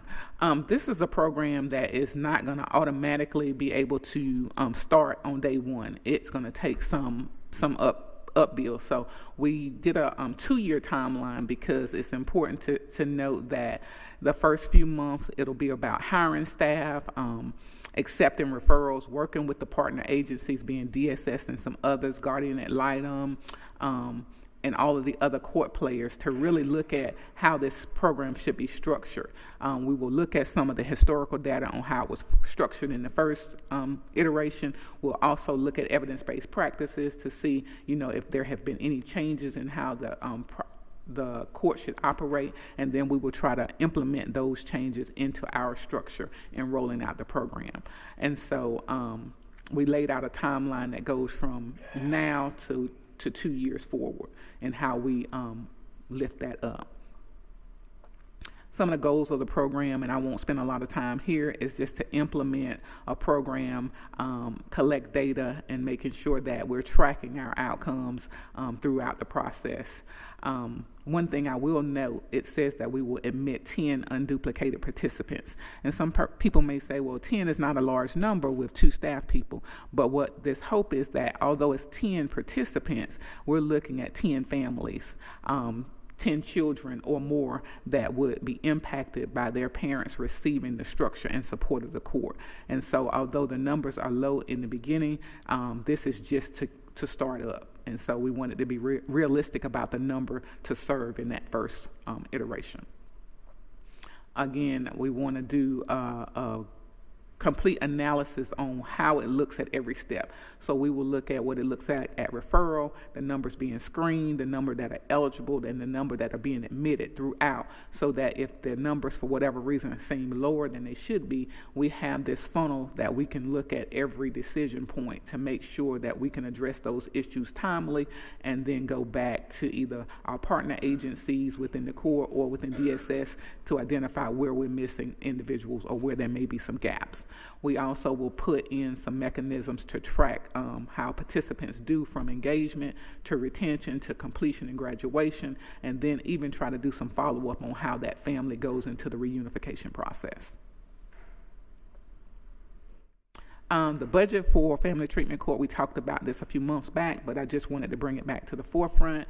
We did a 2-year budget. As you can see, year 1 is a little lower than year 2, simply because we only calculated some of the items for a 9-month period, because we wanted to be realistic that the first 3 months would be around building and hiring staff. The second would just be a continuation where we're in full effect for 12 full months, and then that's what a realistic budget would look like for Family Treatment Court in year 1 and year 2.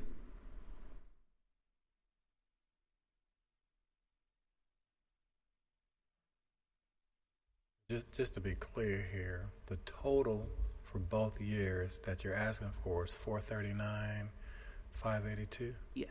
Okay. And we did it as a 2-year because we didn't want to start up knowing that it would take us about 6 months to get started, and then be at a point for additional budget. Makes total sense. Yes. Total sense. And that's pretty much the end. Oh, that's very good. See, I like that. See, yeah. We put that. You guys presented that at the retreat. You trimmed it down to just this is what it is. Let's talk about it. I like that. I like that a lot. Okay. So we'll go Commissioner Burton, Vice Chair Alam, I'm sure Chair Jacobs, and Valentine. Thank you, Chair Lee. Thank you so much. This is really great, because we've been talking about how do we reunify families in the child protective system, and then we're coming up with a solution. I think it's really unfortunate that the Administrative Office of the Courts stopped doing this to help people who are suffering from substance abuse disorder. I think the only question I have is, we are not, and maybe this can, I know Commissioner Jacobs, Deputy County Manager Jones can answer this. We're not able to use opioid funds for this. We have to use our general fund money, right? Actually, and Public Defender Baxton knows this, our opioid advisory committee, we did look at the Family Treatment Court, but there's just not enough money in the opioid dollars to fund all of the requests. So we did recommend funding for the position that you mentioned, the clinical position. I believe we did recommend partial funding for that. Yes. I think so, but Yes. we did not. We just there were so many requests for funding, so unfortunately, yeah. Gotcha, but I think this is something we're on the right track because, again, we get about child protective services, how can we bring families together, and this is very solution oriented. So thank you so much for your presentation on this. You're welcome. Thank you. Yes, thank you so much. This has been something that even on the last board we've been talking about, so I'm really happy to see it start to come to fruition because it impacts so many of our families. And not that this is a factor in wanting to support this, but just so that we could potentially look at it to show also the value in it. Has there been, when we did have drug treatment court or family treatment court in the past, a way to calculate also the savings that come out of having a program like this, with the fact that we are reunifying families faster, that we're having fewer people enter into our justice system, of if there's a way to calculate, because obviously there's a cost to it, but there is savings also accompanied with investing in a program like this. Yes, and I think one thing to note as well, with it being a collaboration between Justice Services and DSS, we will look for ways to calculate the savings, not just in the numbers with the families that we're working with, but also in staff and those type things. So we will definitely see a savings with that collaboration. Yeah, that'll be great, because I think we should definitely, I'm very supportive of this, very excited that this is coming forward, but I think it's also something that we can kind of set up as a model to be taking also to the state and showing them what this investment, how it impacts at the human level, but then we also know at the state, the human level may not be their priority, but so the savings and the dollar amounts to push for this to be something that's in every county.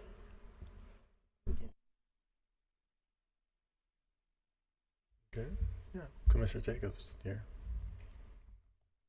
Well, first of all, I just want to say thank you for starting out with the overview of what the Justice Services Department does, because it's truly incredible the number of programs that you all run in 3 different locations, and just shows how also you are integrated into the system that we have, and how important all the work that you all do. Last week, I was participating in a national advisory group, and people from all over the country. And one of the things that came up was when I would talk, not just me, but other states or counties sharing about programs. And there are many places and many counties that do not have these types of programs and investments. They just don't have them. And so we are really fortunate that this board and Durham County government has made these investments in the people in our community, and because it works. And I like what you just brought up, Vice Chair Alam, about the savings, because just looking at your measures here, you actually are already doing that.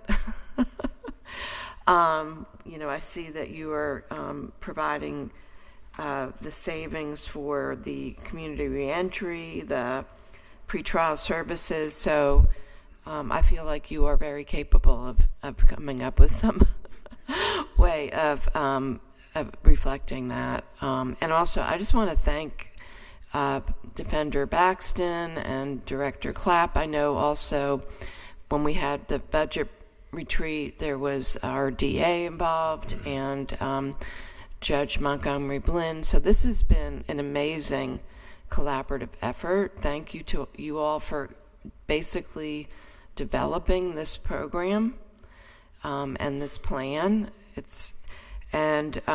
We know this is what our community really wants. And we know that this is going to help us achieve the outcomes that we really need. One question I did have was looking at that could you talk a little bit more about, besides the mental health treatment and the substance use treatment, some of the other types of kind of supports based on like what the other courts are like that families may receive. Could you talk a little bit more about that? Absolutely. So one of the things they will have is a directed case manager and coordinator to work with them on ensuring they're participating in treatment. They will also have access to parenting classes. They will have access to housing assistance if needed, child care assistance if needed, transportation assistance if needed. So we really work with each individual participant to develop an individualized plan. So it's based on whatever their needs are, but we will also be looking at what are some of the obstacles for that person that is preventing the most positive parenting experience. And so if it's the substance abuse, we'll make that priority, but if not, it may be access to services for that child. And so we'll also help them to navigate systems that they may not be able to on their own. So just that wraparound support from us and other entities that will be a part of that team. That's great. And I'm glad you raised the issue of the children, what kind of therapeutic services they may need. And just also thinking about, I know this is something that Commissioner Burton brings up a lot, but related to like just skills around financial skills. Will they also be, if they want to go to school or get a job or something or need help with that, would that be part of it as well? It's not actually a part of Family Treatment Court, but the good thing about Family Treatment Court being housed under Justice Services Department is the different programs that we have. They will also have access to that. So we have a partnership with Durham Technical Community College. We have some funding for educational and vocational training through our local reentry council. And so there are other programs within Justice Services that they would have access to that could help them with that piece. Fantastic. And then my last question is around the funding. I know Vice Chair Law mentioned this, but could you talk about the potential for future grant opportunities for funding? Yes. Because we want to get beyond the 2 years, right? Yes, we do. So one of the things that we have been working on, and as you mentioned, we did apply to the Opioid Settlement Fund, but we are also in continuous seeking of other funding to support this. So we will be looking to see if the federal government puts out any RFPs for Family Treatment Court. They put out something at the end of last year that was for the previous year of funding, and it was a very short turnaround, so we were not able to submit for that one. But we're hoping that in 26-27 they will put out another RFP, and we will definitely try to seek funding at that point. So we are in continuous looking for grants, as we always do, not just for this, but all of our programming. Thank you. And my last comment, I just want to thank the county manager and her team for saying we will find the money for this. So I appreciate that. Thank you. Valentine. Chair, thank you. So Director Humphreys, I got to get used to saying that name correctly. Thank you for your presentation here today, and also Assistant County Manager Brinson. Thank you. Matter of fact, let me just take a moment of personal privilege and say some of the things that I've been requesting over the last week or two, you've been very responsive, and so I want to say thank you. I meant to talk to you the other day when I saw you. I didn't get a chance, so thank you. Your work doesn't go unnoticed. Family Treatment Court. So I think this is a great initiative. I think it will help alleviate some of the pressures with regards to family reunification in our community. We need all the resources that we can get. And I think this is an example of the type of program and initiative that will help bring down the problem we have with the large numbers of families need to be reunified. I don't think it's a problem of the hard work we're doing. It's a product of the lack of resources that we have to help our families reunify. There was a discussion, or really a statement made by Commissioner Burton about the use of opioid settlement funds, and I think the answer is that yes, you can use the money that particular way. Is that correct? Yes. Did I get? Okay, yes, you can. All right, good. And so we'll be looking at that.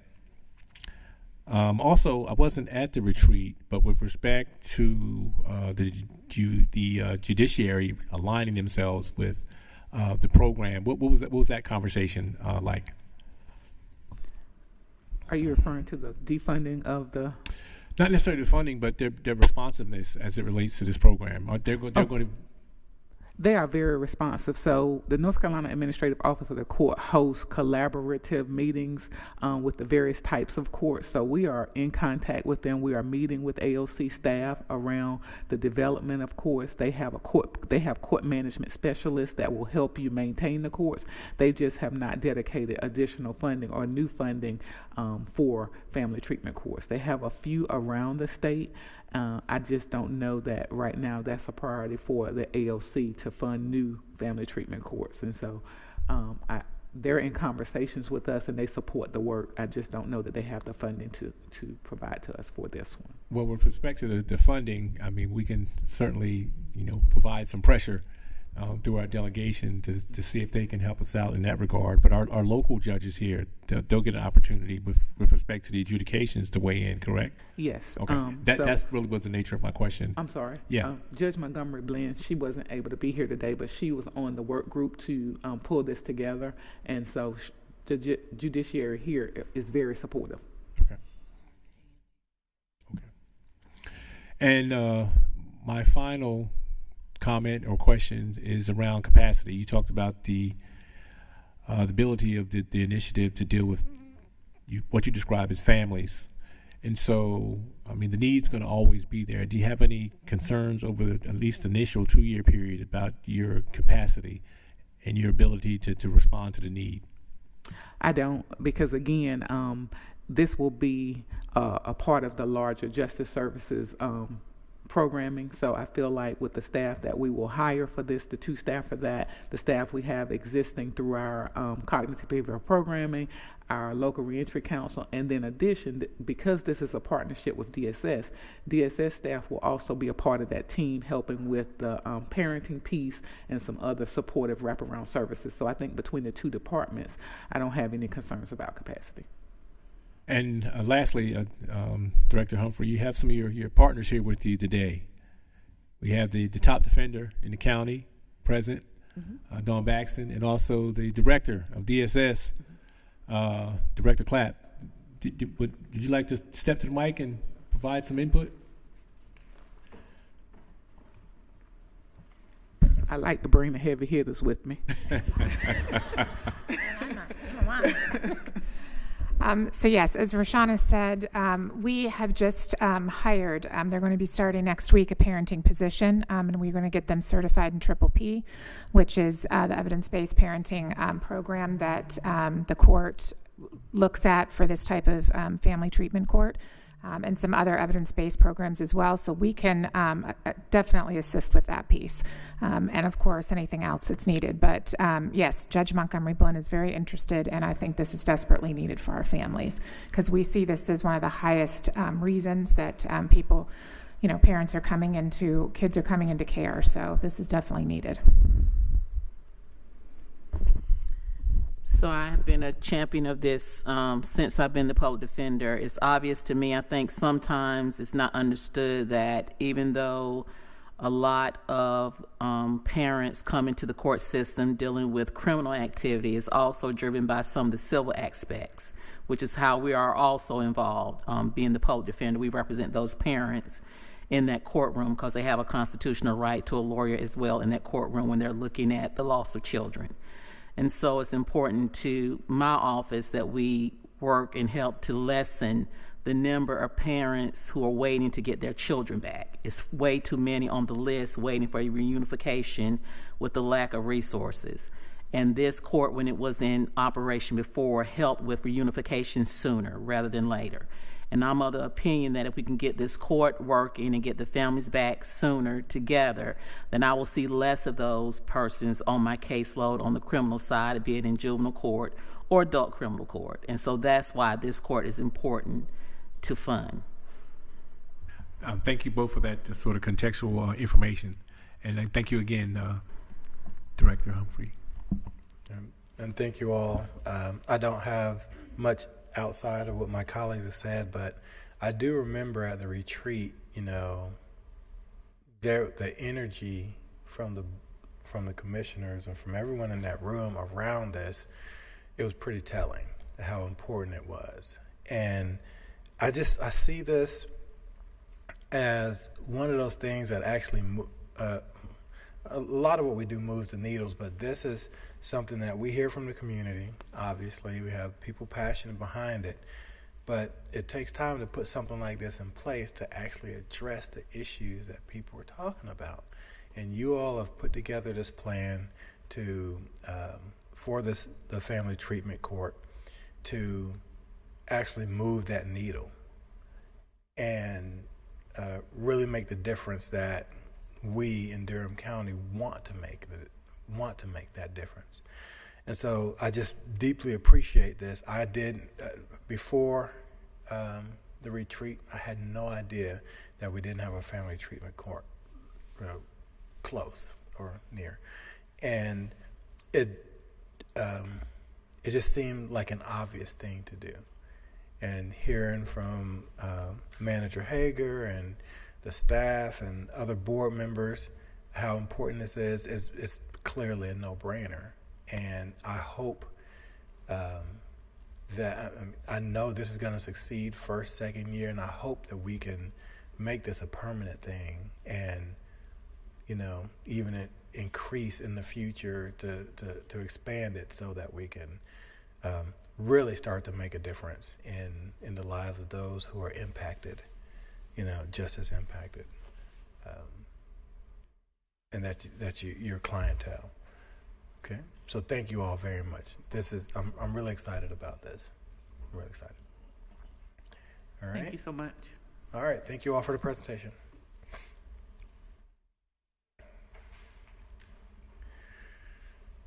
All right, next item on our agenda is the violence reduction update.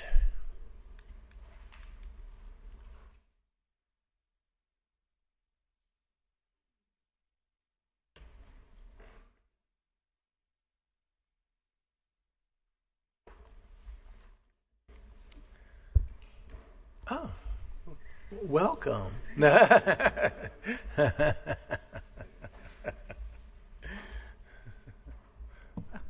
Good afternoon, everyone. I'm Crystal Harris, Director for Community Intervention and Support Services, and I also have Director Humphrey. We're both on the work group for the Joint City-County Violence Reduction Plan. I know she's not listed as a resource person, but she is also working on this. And so she will actually start us off on the presentation. Okay. Well, good afternoon again.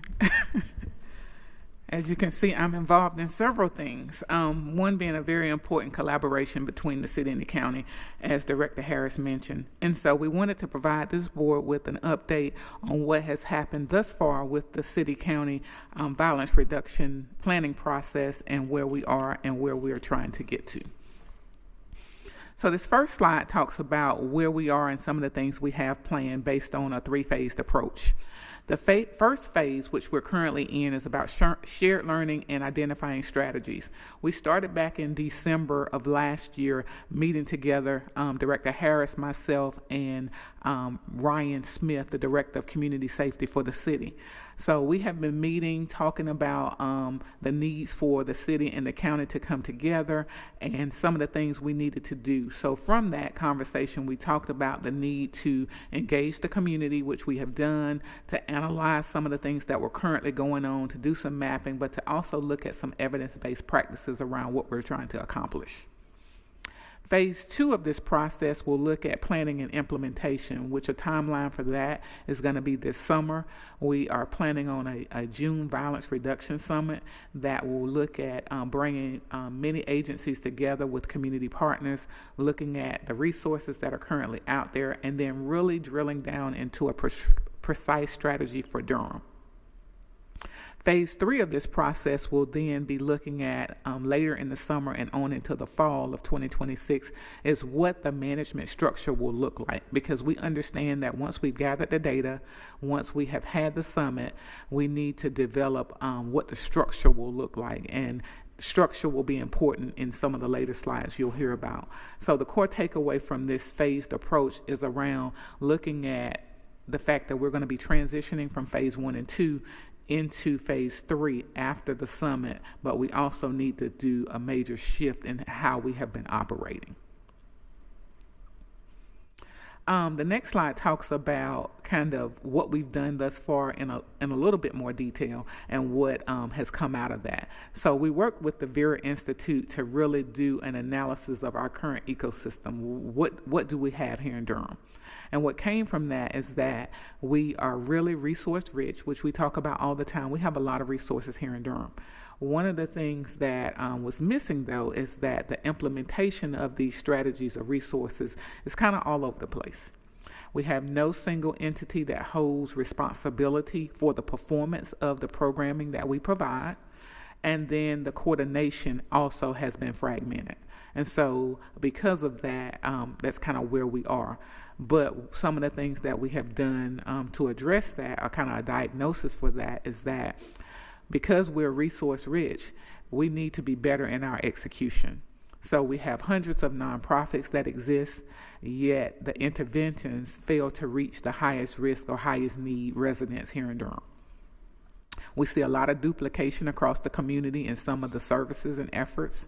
And then we also, from feedback from residents, face a fragmented system, services that are inaccessible to some, and then the trust issue is a major factor that we learned about through our listening sessions.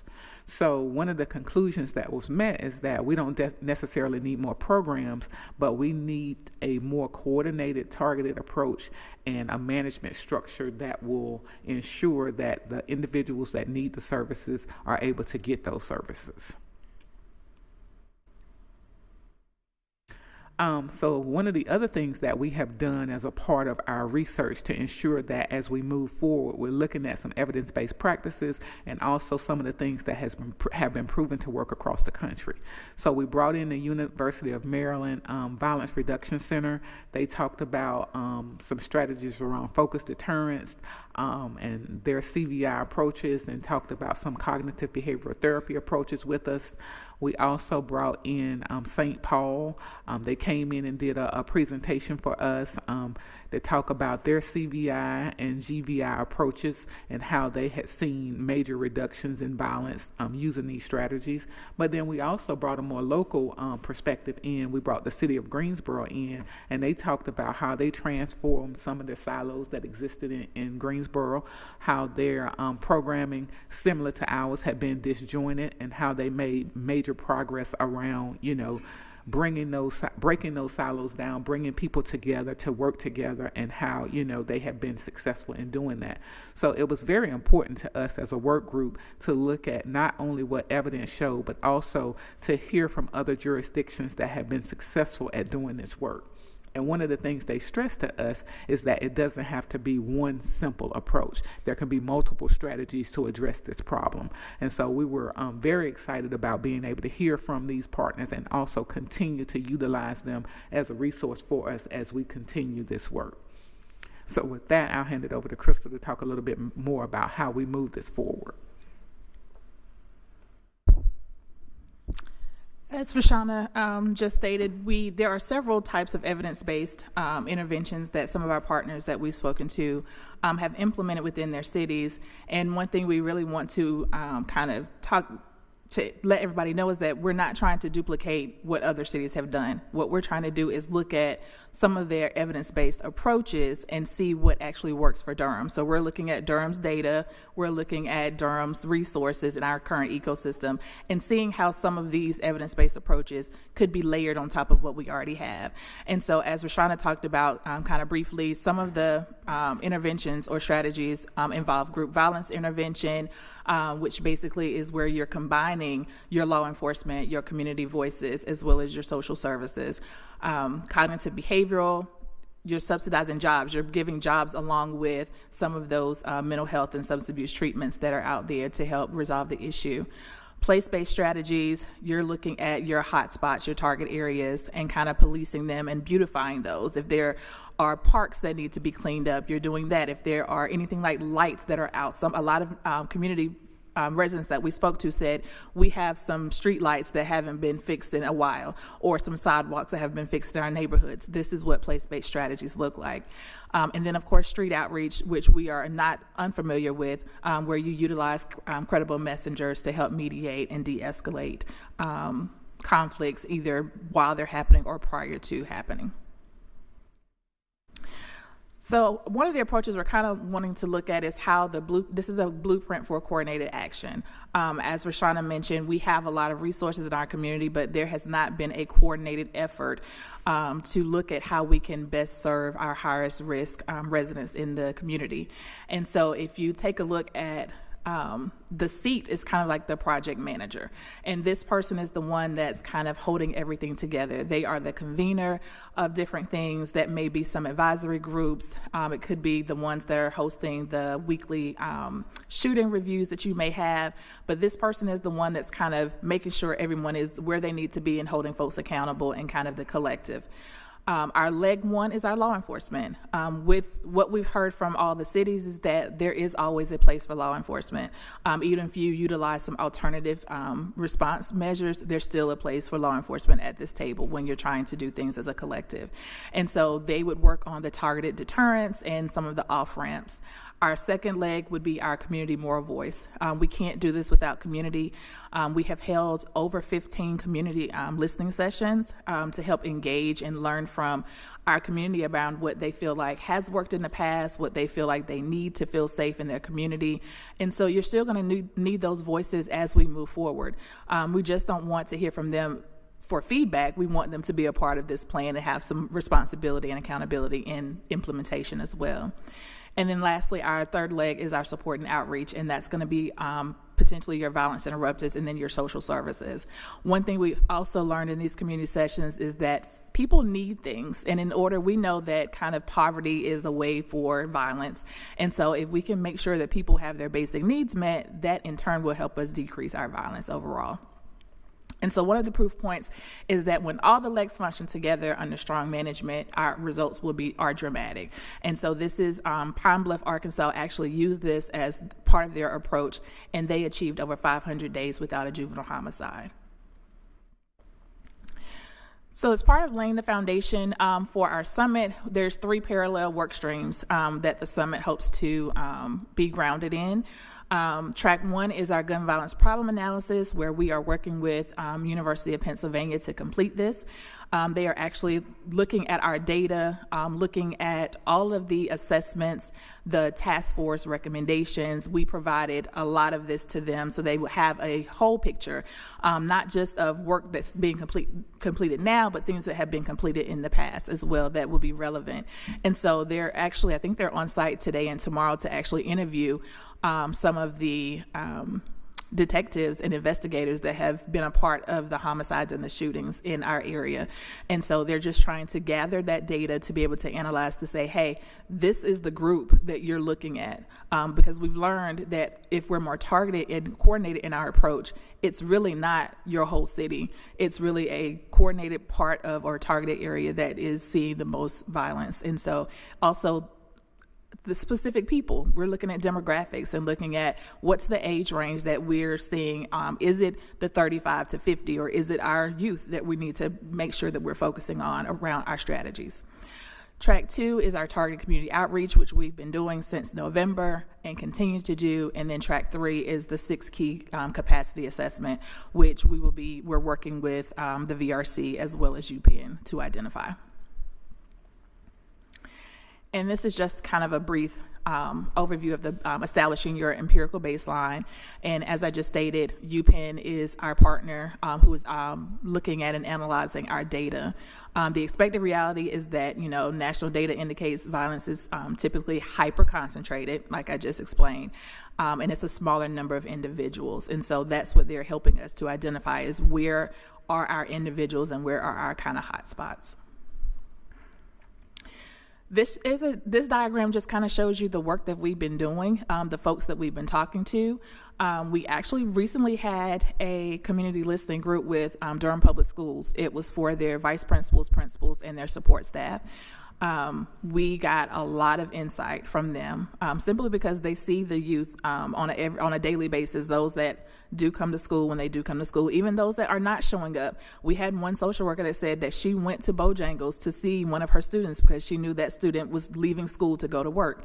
And so she was like, is he here? And the manager's like, no, not yet. She's like, well, let him know that Miss Such and Such wants to see him and wants to talk to him. And so the next day he was there and she was able to speak with him.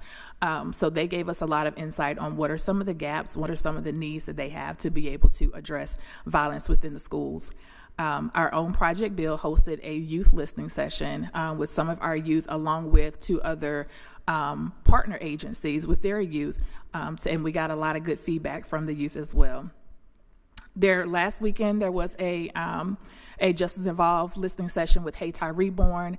I also attended one at Reese City that was a youth directed event as well. The Office of Violence, the Office on Survivor Care from the city actually hosted an Immigrant and Survivor Voices community listening session for our Latinx population as well as for our survivors. And then they also will be leading a listening session with the DHA, Durham Housing Authority residents, not just the leadership of DHA, but actual residents in the different neighborhoods to talk to them specifically as well. And this slide is just talking about the different operational baselines for the 6 key capacities, just looking at what some of the qualitative interviews will look like for the Durham Police Department and the other public safety leaders that UPenn will be having between today and tomorrow. As you can see, this is kind of how we're getting to our June Violence Reduction Summit. We have our public safety ecosystems analysis that was completed by the Vera Institute of Justice.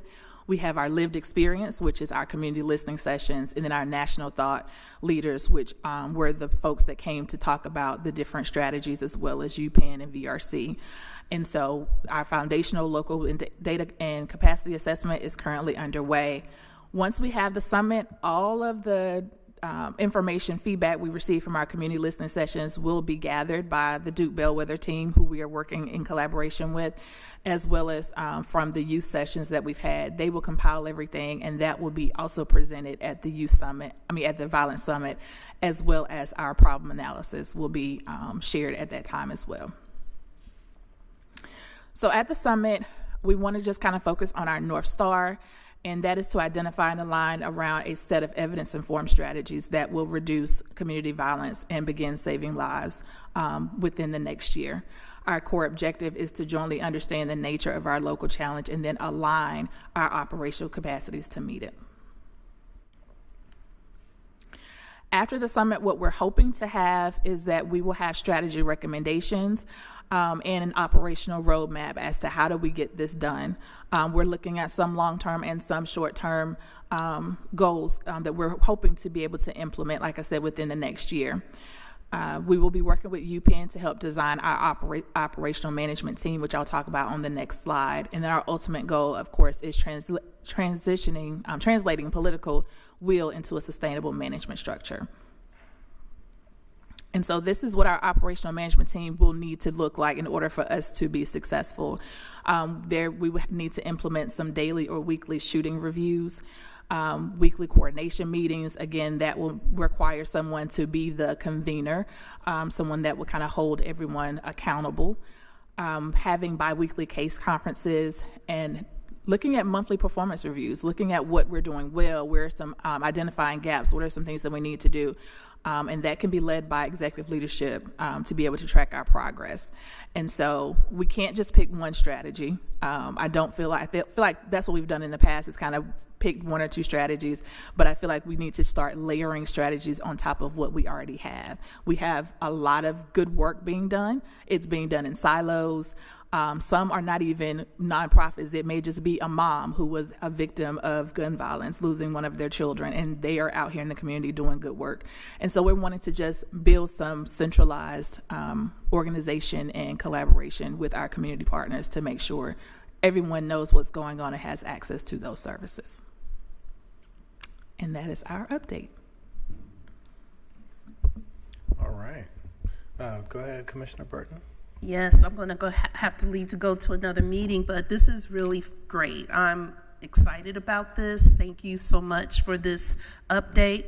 One of the things, I'm reading a really excellent book called Unforgiving Places by Dr. Jens Ludwig, and it's talking about gun violence. Yeah, because we were there, right? Yes, we were there. And I'm almost finished with the book, but it talks about the systems 1, system 2 thinking, and how most gun violence is due to, it's not premeditated, it happens in like 10 minutes. Like something happens, a reaction, and then it occurs. And I'm really glad that we're talking about cognitive behavior therapy to help people with mental health, that systems 1, systems 2 thinking, so there's not this split reaction. And so I don't know if you've read it yet, but it's really, really good. So I'm really excited that this is going to occur, and I'm going to come to the summit and things like that. So thank you so much for this report. It's really, really good.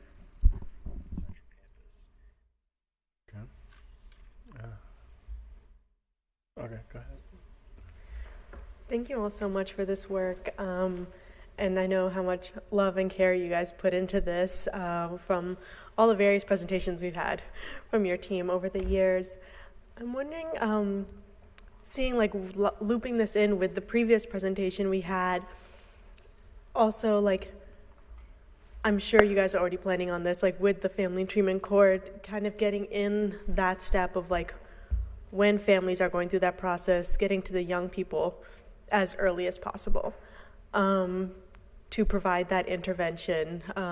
When we look at ways also with like the HEART program, when they're interacting, I've seen like a lot of HEART workers like basically becoming mentors to a lot of young people, just because even though it's not technically their job description, but they know that that also contributes to reducing the likelihood of that child getting involved in gun violence activities. But trying to see, so like, where do you see the best like 3 places could be that we could have that as early as possible intervention with our young people? Well, I can speak to the work that we're doing with Project Build. We actually extended our the age range to include 10 to 13-year-olds. We've also started doing more engagement within the school system, and we actually have a proposal that I kind of put in their ear when we did our listening session with them, that we want to do more prevention work in the schools. Right now we do an intervention block with Lakeview, but we want to be able to expand that to other middle school and high schools, and at some point go into the elementary school, because we do know that it's even before 10 that we kind of need to talk to them. So we have a plan of how we can engage youth more that are in the schools, as well as we actually have a meeting with Durham Housing Authority to talk about doing some more coordinated work within the actual neighborhoods. So I would have our outreach workers will actually take, for instance, be in Cornwallis and actually do a lot of kind of street outreach there and awareness and education. So that's how we're looking at it, is how can we get in front of the youth before we have to put them on our intervention caseload. So we're kind of front loading more prevention work. And I'll just mention one of the important parts of this collaboration, with Crystal and I both being a part of this, although my focus isn't youth because we oversee JCPC programming, it's about really looking at, based on the risk assessment that's being done and assessment of where violence is happening, how we focus our programming around what we're funding under our JCPC. Great. And yeah, also I know it was like several joint school board meetings ago. I can't remember off the top of my head, maybe one of my colleagues remember, if there's a way also to connect with, specifically with our students in our school, like the population of unhoused and homeless students, really specifically targeting into there to try to connect with their families, try to connect with that youth as early as possible to just provide those support. And then also, this isn't something that would essentially happen this year, because we're going to see the impacts of it long term. But tomorrow, Councilmember Rist has been working on developing these, the baby savings accounts that every child born in Durham, the city of Durham, would have a savings account be opened up and an investment account to help build that financial stability, but also to create more opportunity for them of like some sort of maybe data sharing partnership. Obviously, we won't see all of the impacts of that until that child is like, 16, 17, 18, but to be collecting that data so that we can tie it into also seeing how does that impact that child's path of success and like deterring them from gun violence. Commissioner Jacobs. Well, thank you so much, Director Humphreys and Director. I'm like Harris. I'm like having a blank. I was like Director Crystal. No. And I'm really glad that we are taking this approach of looking at the data, best practices, creating a system, you know, all of that structure I think is really, really important. What is the date of the June summit? Do we have a date yet? So that date has not been publicized yet, but Okay. as soon as it is available, I will get it to you all. Okay, because we definitely want to get that on people's calendars for sure. Okay. So I'm going to play a little bit of devil's advocate here because my perspective comes from sitting on the Gang Prevention Council for many, many years, Violence Reduction Task Force, School to Justice Partnership, trying to get Project Safe Neighborhoods off the ground. I feel like I've just years, and then going through Bull City United. I'm a little, so I feel like I have to raise some things. One is I totally agree with some of the points that Vice Chair Alam was just making. To me, the one thing that jumped out, like looking at that stool and looking at, I know that was just like a little snapshot of interventions, but I do think we have to be focusing on early intervention for sure. I wonder how much the last gang prevention study is going to factor into this or has, because what I remember so clearly from the last study that we did was seeing how the signs started in elementary school, like that, tracking the data on who were the young people who were committing gun violence. You could track it back to elementary school when they were having mental health issues, they were struggling with academics in school, and maybe they didn't get the help they needed, maybe their family didn't get the wraparound support, and then they're acting out in the classroom, and then you see them in high school and they're getting into trouble like shoplifting, and then it turns into trespassing, and then you see breaking and entering, and then all of a sudden they've shot somebody. So I do think that for me, and this also fits in just with our approach in Durham County, so I hope that we're going to really look at that whole, and with the data, with the help of the data and partnering with Durham Public Schools, because I haven't heard a lot until just you mentioned that having a session with Durham Public Schools, but I think, so if you could talk a little bit, like what are you all thinking about so far related to how we could, and I know they're one of our biggest referrals for Project Build, but what are your thoughts about going back to elementary school? And so we know that the reason why we had this listening session with DPS, because a lot of people probably wouldn't think to include them in this conversation, but we felt like our intent was that they are part of this three-prong, collective that we're doing. And so we haven't talked specifically about where they fit in this or what the strategies will look like, but I can just say for what we're doing with Project Build, we're going through an evaluation right now, and part of that is looking at our data and actually what we're tracking. And so we're collaborating with DPS to kind of look at some of our suspension rates, some of the behaviors that we have, why our youth are being suspended. They're also trying to see if there's a connection between some of the violent crimes that have happened, and how that relates back to some of our youth that are in DJJ. So we are actually thinking about how can we start to link the data together. I know one other thing we talked about with the city, with what UPenn is doing with our problem analysis, is actually what you just talked about, looking at our shootings and homicides and linking them back to this person was like associated with this individual. This is associated with this shooting that happened 2 years ago, and trying to kind of put pieces together, and that kind of helps you see what is the history or the pattern of certain things. And so we can take that same approach, like you said, looking at starting younger and how we can do earlier interventions. So that'll definitely be a conversation we have once we're within the summit and kind of looking at our strategies, and also looking at what programs do we have that may be in that space, and if not, what can we kind of invest a little bit more in, because I know most of the programs start around 10. I don't know many programs that start any time earlier. So that may be something we need to kind of look at, is how can we get more early interventions. And at this point, has our ACES coordinator been involved? Not at through this public point, health? not yet. So I would suggest bringing her in as well, because a lot of this is also linked to trauma. Yes.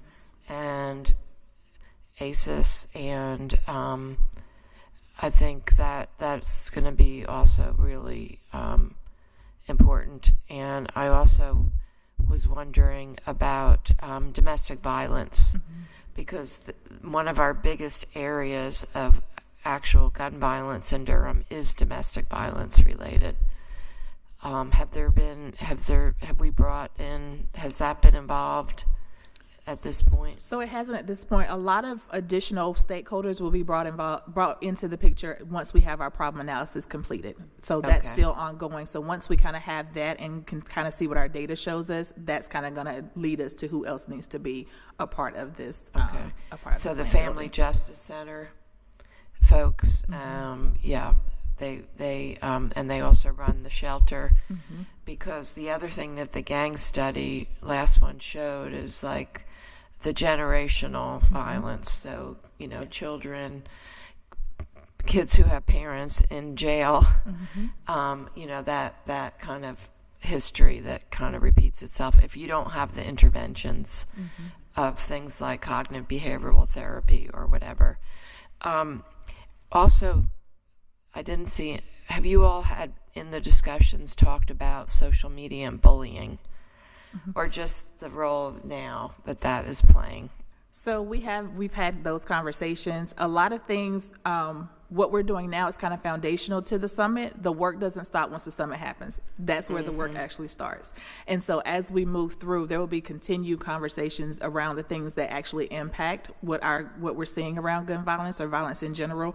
And so we'll continue to add on to that. So we know from our work and what we've done that there needs to be some, more conversations around that social media and bullying. We know that's a huge influence on some of the gun violence that we're seeing. So that will be continued as we're building out the strategies and implementing them. Okay.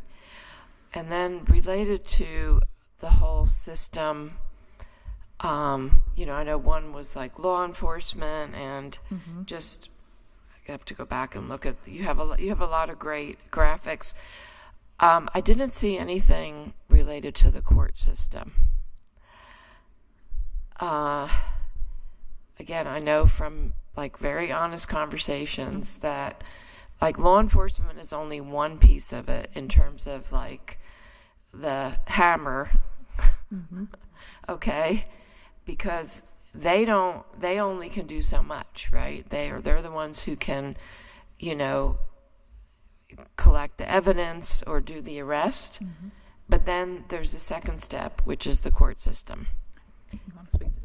So I don't see anything on here related to like our DA, public defender, our judges, like.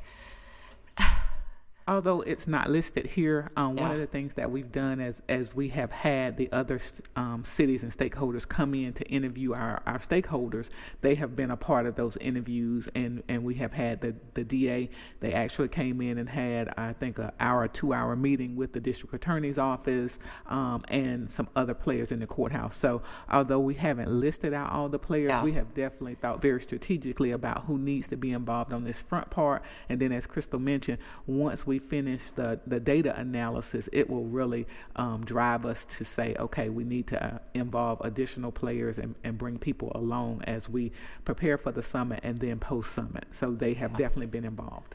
And I think ultimately, from, again, my experience is, you know, we're talking about, in terms of the accountability at the very top, you've got a mixture of elected officials, because, you know, the sheriff is elected, the DA, and then, of course, all of us. But then you've got some people who are key stakeholders, like the police chief, who are not, who are just staff. And so it seems like one of our challenges has been getting people to agree on, this is what we all agree to, and this is the part that I'm going to play.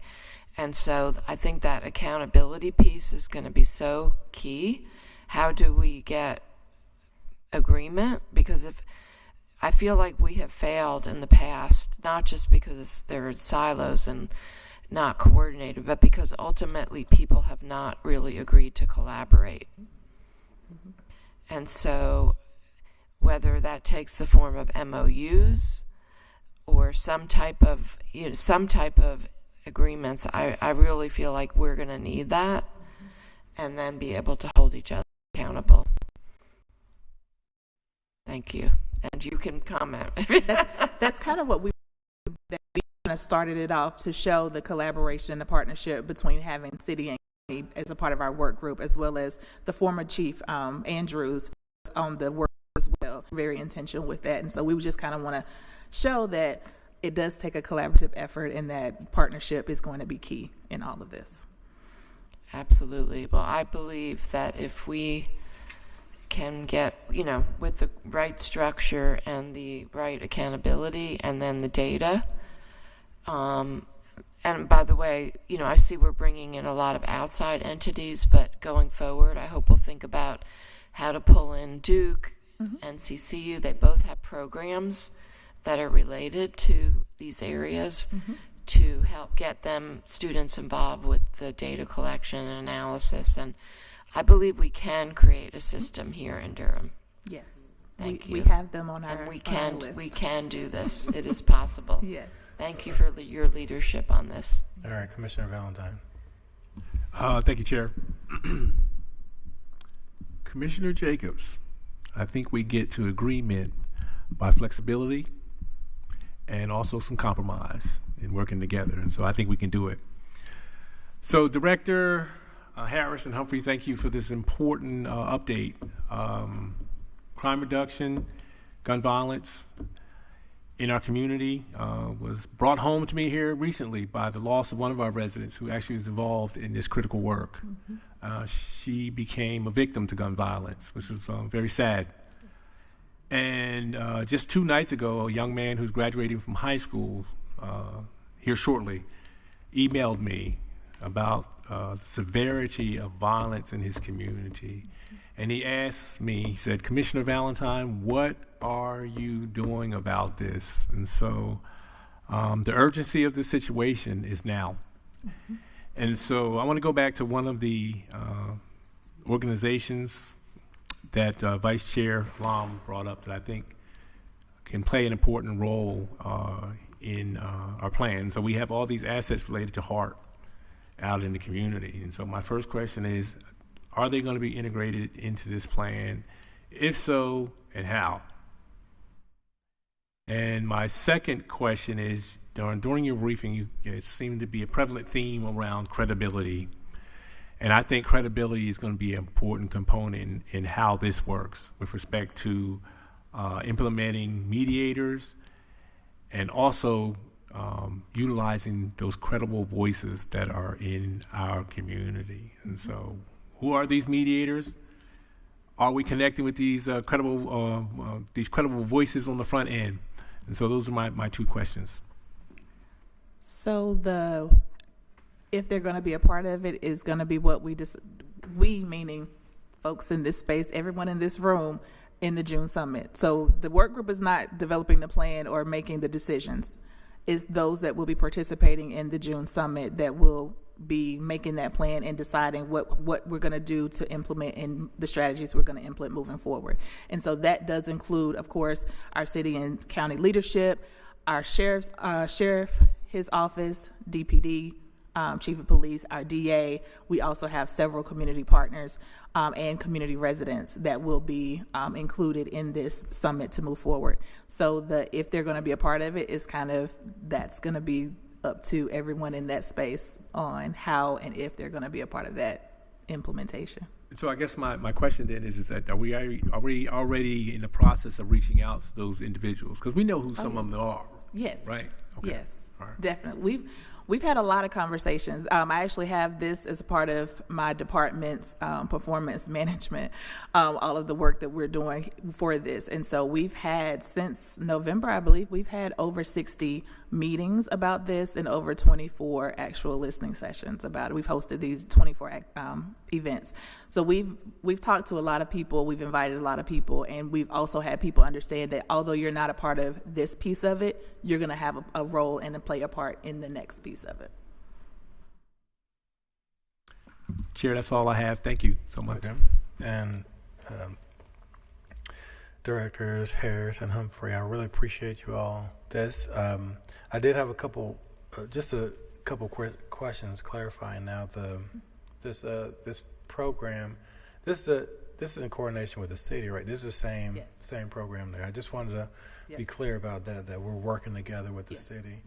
And the thing I like about that program really, and kind of goes to what Commissioner Valentine was saying, it's really about learning the nuances about Durham, and then creating a plan. And I just want to be clear, it is okay to learn from other places. You mentioned Director Harris, you were saying, we're not going to do exactly what they do. But we're definitely going to take from it. We're taking ideas and we're implementing them, but in the Durham way. And that's important. You know, if we see something working in different places, we can absolutely try those things. And that's what I really like about this. It seems like it's a collaborative effort, a lot of different stakeholders, a lot of different lived experience here in Durham, informing it. And I really like this three-legged stool here. It's actually four, but you can't see the fourth one, but it's whatever. But we use this a lot in my work. It's everything kind of works together, right? And you can't have one without the other. It's not going to stand up, and that is super, super important. And that's what I'm really excited about this program for. This is a good one. You guys are going for it. We're going for it, and there's a lot of room for tweaks. It's not just one program, plop and try it. There's a lot of room for tweaks and input, and that's what's going to make the difference, I think, for this program. So I deeply appreciate you all in this work, and I look forward to that session that Commissioner Jacobs that you all spoke about. And I look forward to going there and seeing what our status and where we've gotten from it. I don't think we have any more questions. I think everybody has exhausted the questions. So thank you all very much. Thank you. Appreciate it.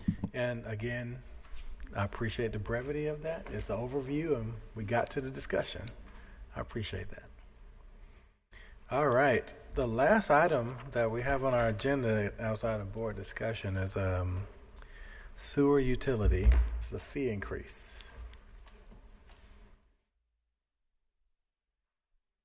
Oh. Perfect timing here. Yeah.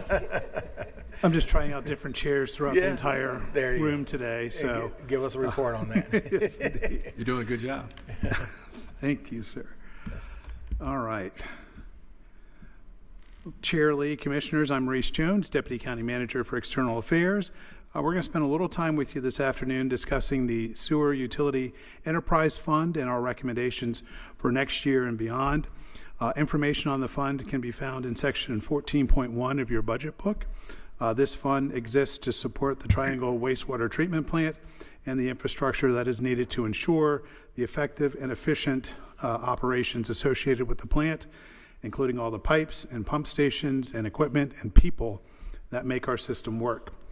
Those operations provide wastewater services to the Research Triangle Park and the areas around the park. In previous commissioner meetings this year, we've provided details on our system upgrades and how they will positively affect our residents and businesses. Those investments will continue to allow for private investment to flow steadily into our community, creating housing and economic opportunities. Tens of millions of dollars are currently being invested in upgrading our system, with tens of millions of dollars more expected in the coming years. We added 5 full-time positions during this current fiscal year to help manage our major capital projects and to provide thorough and prompt review of public and private development projects.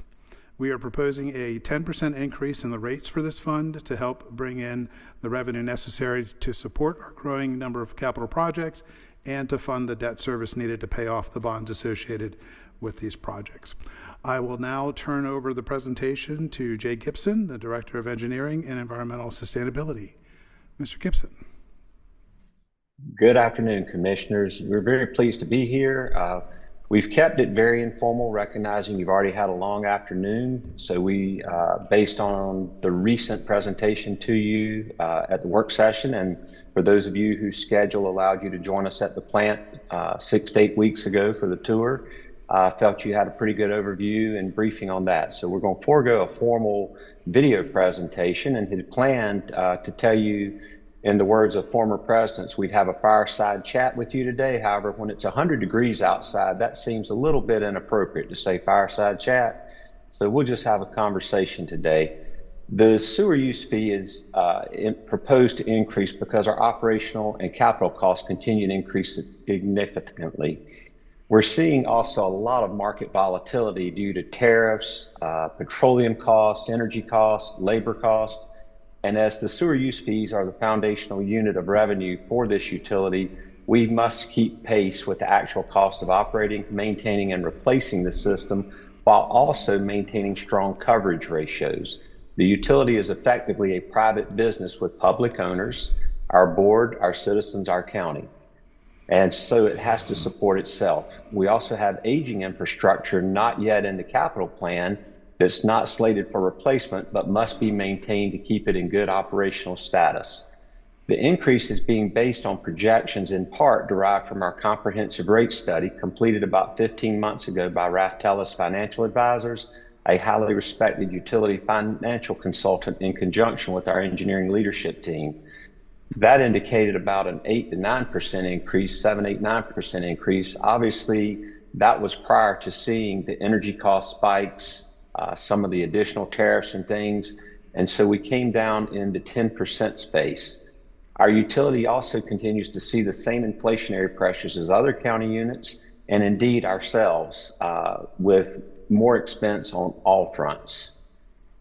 Our capital improvements, as Deputy Manager Jones indicated, we have ramped up perhaps to the most aggressive posture for capital ever in the history of the utility, and certainly in the last 20 to 25 years. And that is only going to keep increasing pace. This is necessary to keep the utility in sound operational condition, as a lot of our infrastructure is now approaching 40 to 60 years of age, and as such is nearing end of life cycle. We also are seeing, as we all know, things related to RTP 3.0, and I believe it was Commissioner Valentine who a couple weeks ago made a very prescient comment that the future began yesterday. That's how we have to view these capital projects. We can, if we wait until we're thirsty to build them, to dig the well, we've waited too long. We have to have the capacity up front in order to facilitate sound environmental practice and sound economic development to keep the community prosperous. Again, these fees are our primary demand, our primary mechanism by which we are able to fund these things. We also continue to see a very dynamic and unusual regulatory environment where we are facing just a myriad of unfunded mandates. Everything we're getting from the state and the feds at this time, regulatory-wise, is an unfunded mandate, many of which come with very expensive price tags and as such must be funded by the Jordan Lake rules. A few weeks ago, one of the items that came up, and Commissioner Jacobs provided some excellent insight into the proposed Jordan Lake rules and how those would impact us. We are also looking, as everyone knows, at PFAS, 1,4-dioxane. Those things have been in the news along with other emerging contaminants. We also have worked, Stephanie, myself, and others over the last 6 to 8, 10 years to shift the utility. It was formerly in a very reactive maintenance approach.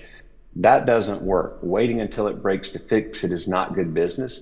So we have started work back then and continue that work to go to a more proactive planned maintenance, including working with our IT partners to develop and implement a full-on asset management system to help us with predictive analytics and other things where we can be most efficient and effective in those maintenance practices. Those things help us prevent sewer backups, environmental violations, emergency failures, as well as higher repair costs. We recognize that these increases, be they small or large, affect our customers, all of us, who are already feeling the pinch of inflation.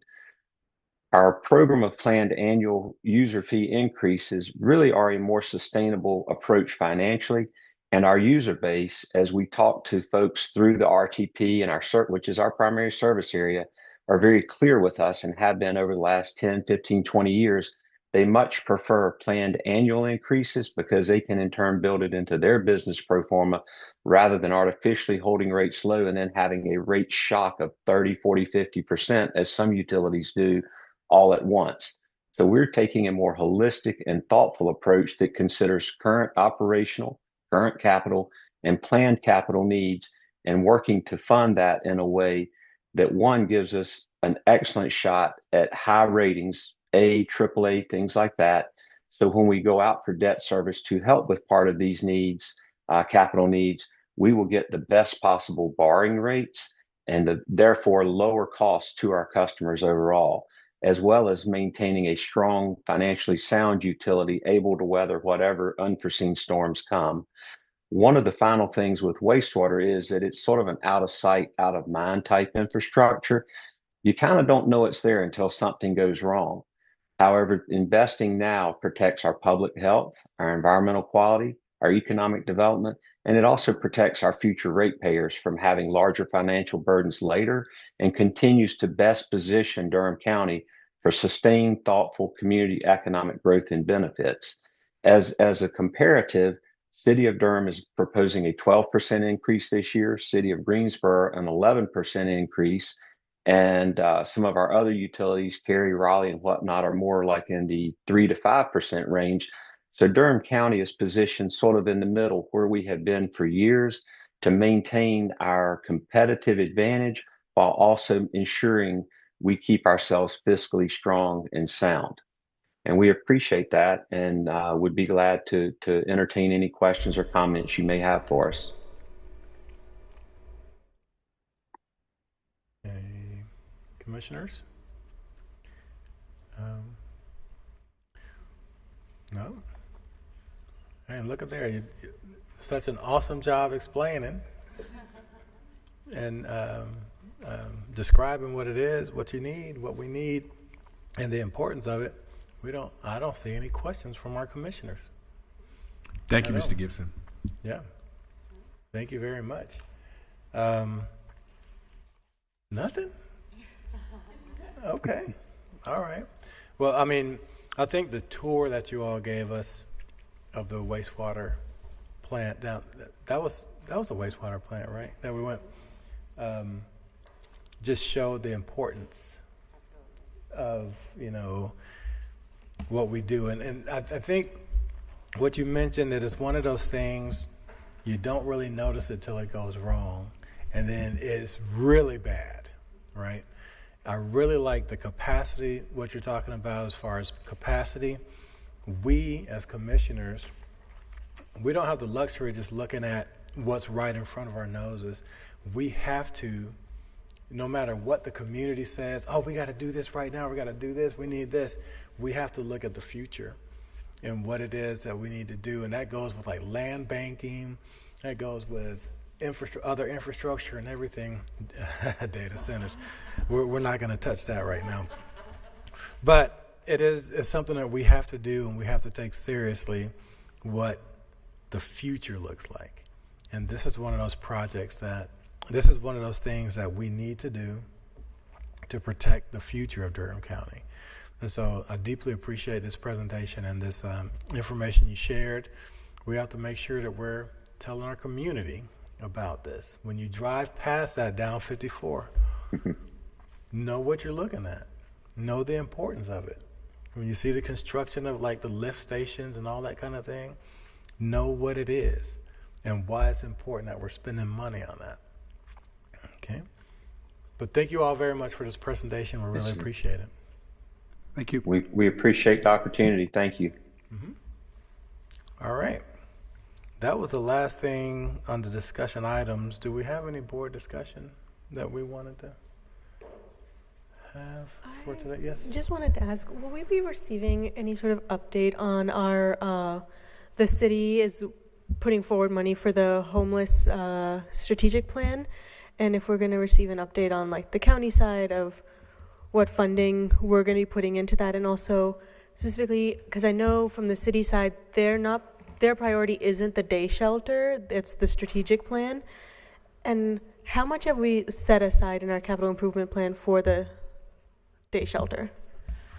So we will give the board an update. In the manager's message, we clarified we're setting aside $500,000 to support the joint effort to address homelessness. In addition to that, we will have realigned positions that support the effort. In our budget, we are funding the day shelter, and that's an allocation of approximately $365,000. There was a pilot last year, or this year, when you're talking about multiple years, that the board approved, and that funding was appropriated. So next fiscal year, we will make sure that the gap dollars that are needed beyond what's a carryover in the current year are there. In our CIP, the board in November of 2024, they allocated $18 million to support the homeless infrastructure that's needed.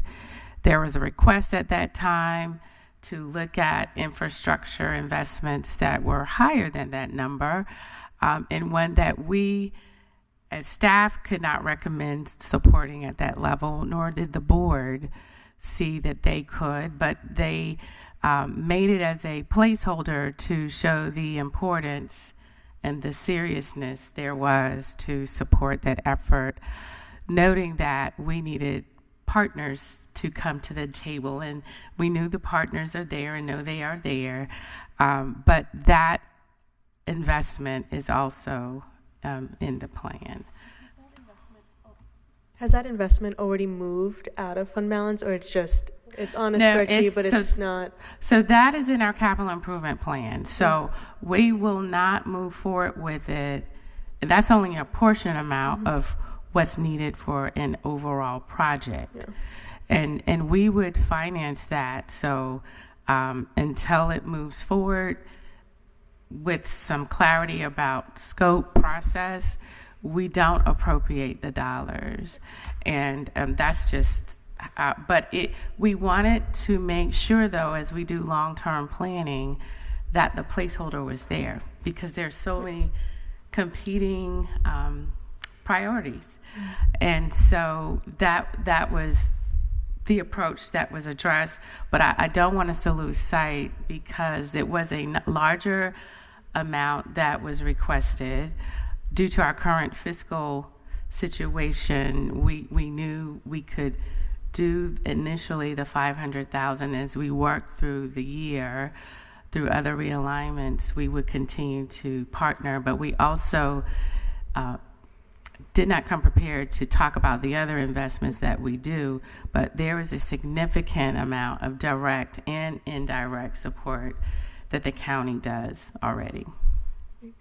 Could you share that? Not right now, but send us an email with that information about what positions, so that way, we have the $500,000 in the budget, but in total, what would be going to support the strategic? Sure, and so we can do that. There is a step that will occur we did have a staff person dedicated to support some of that work, and we are refining how that's happening. Some of the work is happening through our grants area in the interim period, but we do have several staff members that already support some of the efforts. There is an intake evaluation and process mapping that I do want to occur before we allocate dollars and resources. There was a number set aside as far as the positions, but we do in several areas have departments, public health, veteran services, DSS, that work in that intake space, and we wanted to make sure all of that was mapped before we did final realignment. So that work is underway as well. Yep. Commissioner Jacobs. Yeah, I just wanted to follow up on this issue. I think what's really key is that in the strategic plan to end functional homelessness, that the county's role, one of the most important, there was really just one main position, fairly critical position, which you've referred to, Manager Hager, is that we have a position internally. It's referred to in the plan as an inflow, managing the inflow. And I think that once we get to the point of having, and I know I've had this conversation yesterday with Manager Hager about this very same position, because it will be very important for the whole plan to work, to have this person internally that is working with the outside city staff and the case managers, and really our point of contact for the plan, but also really trying to improve how our internal system works, because we are the ones who are providing the preventative services around, social services, public health, cooperative extension, veteran services. Like, we are the service provider. So justice services, like around that case management and coordination. So I think this position will be really great, because it won't only help with the ending homelessness, but it's going to help strengthen, I think, Durham County government internally. But I also want to mention that I learned, I appreciate the setting aside the $500,000, which we're not quite sure exactly how that will be used at this point. But the city has come up with, I learned this in the HSAC meeting yesterday, the money that the city is designating, which I think is about $4.5 million, is actually a realignment of their existing funding. It is not new funding. They're using some ARPA funding, and they're using some ERP funds that they have. So actually, what we are doing is setting aside new funding. So I want to applaud the county actually for finding new funding for this program.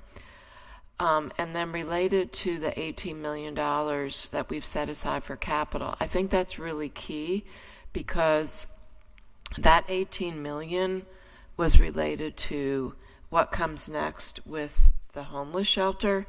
And what we've learned from the strategic plan to end functional homelessness is that we need to move away from congregate housing. That is actually the model in the plan that we're all moving forward with, is around actually creating more housing for people and transitional housing, and because people don't want to be in a shelter. They want privacy. They want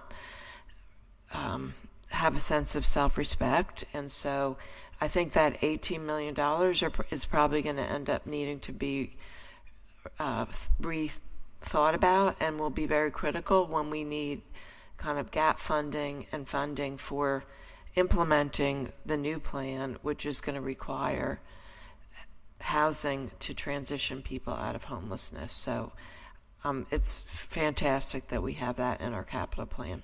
Thank you. Okay. Any other discussion from the commissioners? All right. Hearing none, this is a work session, so no need for. Oh, I'm sorry. Well, I just wanted to give you a heads up for the next work session. Is that okay? Commissioner Jacobs asked yesterday, and I want to remind every commissioner about sending the manager departments or issues you'd like to talk about over the course of some of the next budget work sessions. I would request of her and every one of the commissioners gently and kindly to get that information if there's a department you want to hear from sooner rather than later, preferably by tomorrow, definitely by Monday if you want to see someone on Thursday, which is the next meeting, May the 28th, and then we have one on June the 2nd. So if there's a department you want to hear from, please get that to the manager and to our office as soon as possible so we can start to develop the agenda for May the 28th and June the 2nd. Secondly, we will be discussing a few minor changes to the budget ordinance at the next meeting, one of which is that by law we have to relay the compensation for commissioners, and we'll be talking about that a little bit in the budget ordinance. And there's another issue of around I thought we had that in there already. No, we haven't had it the way it needed to be clarified, I believe. Okay. So, it's just so we always talk about it, and it's the assumption it's the same as staff, but it's more nuanced now. So I was like, I know we talk about it every time. Okay, thanks. But we'll bring that up, and that's it. And so just wanted to relay those. Get to the manager as soon as possible, departments you'd like to see. Yes. And I will say I have received questions from commissioners, and some follow-up are written in nature. Some may be a request for additional updates. So I'm definitely getting a list of questions. So we appreciate all of you, but to the extent that you can get them to us, that'll be great. All right, thanks. I sent out yesterday evening an answer to several questions that were brought up at the May 19th meeting. And as soon as we get those, we'll try to get answers out as soon as possible. Sounds good. All right. No one else rushing up here to sit? Okay. I'll consider us adjourned. All right. Thank you all.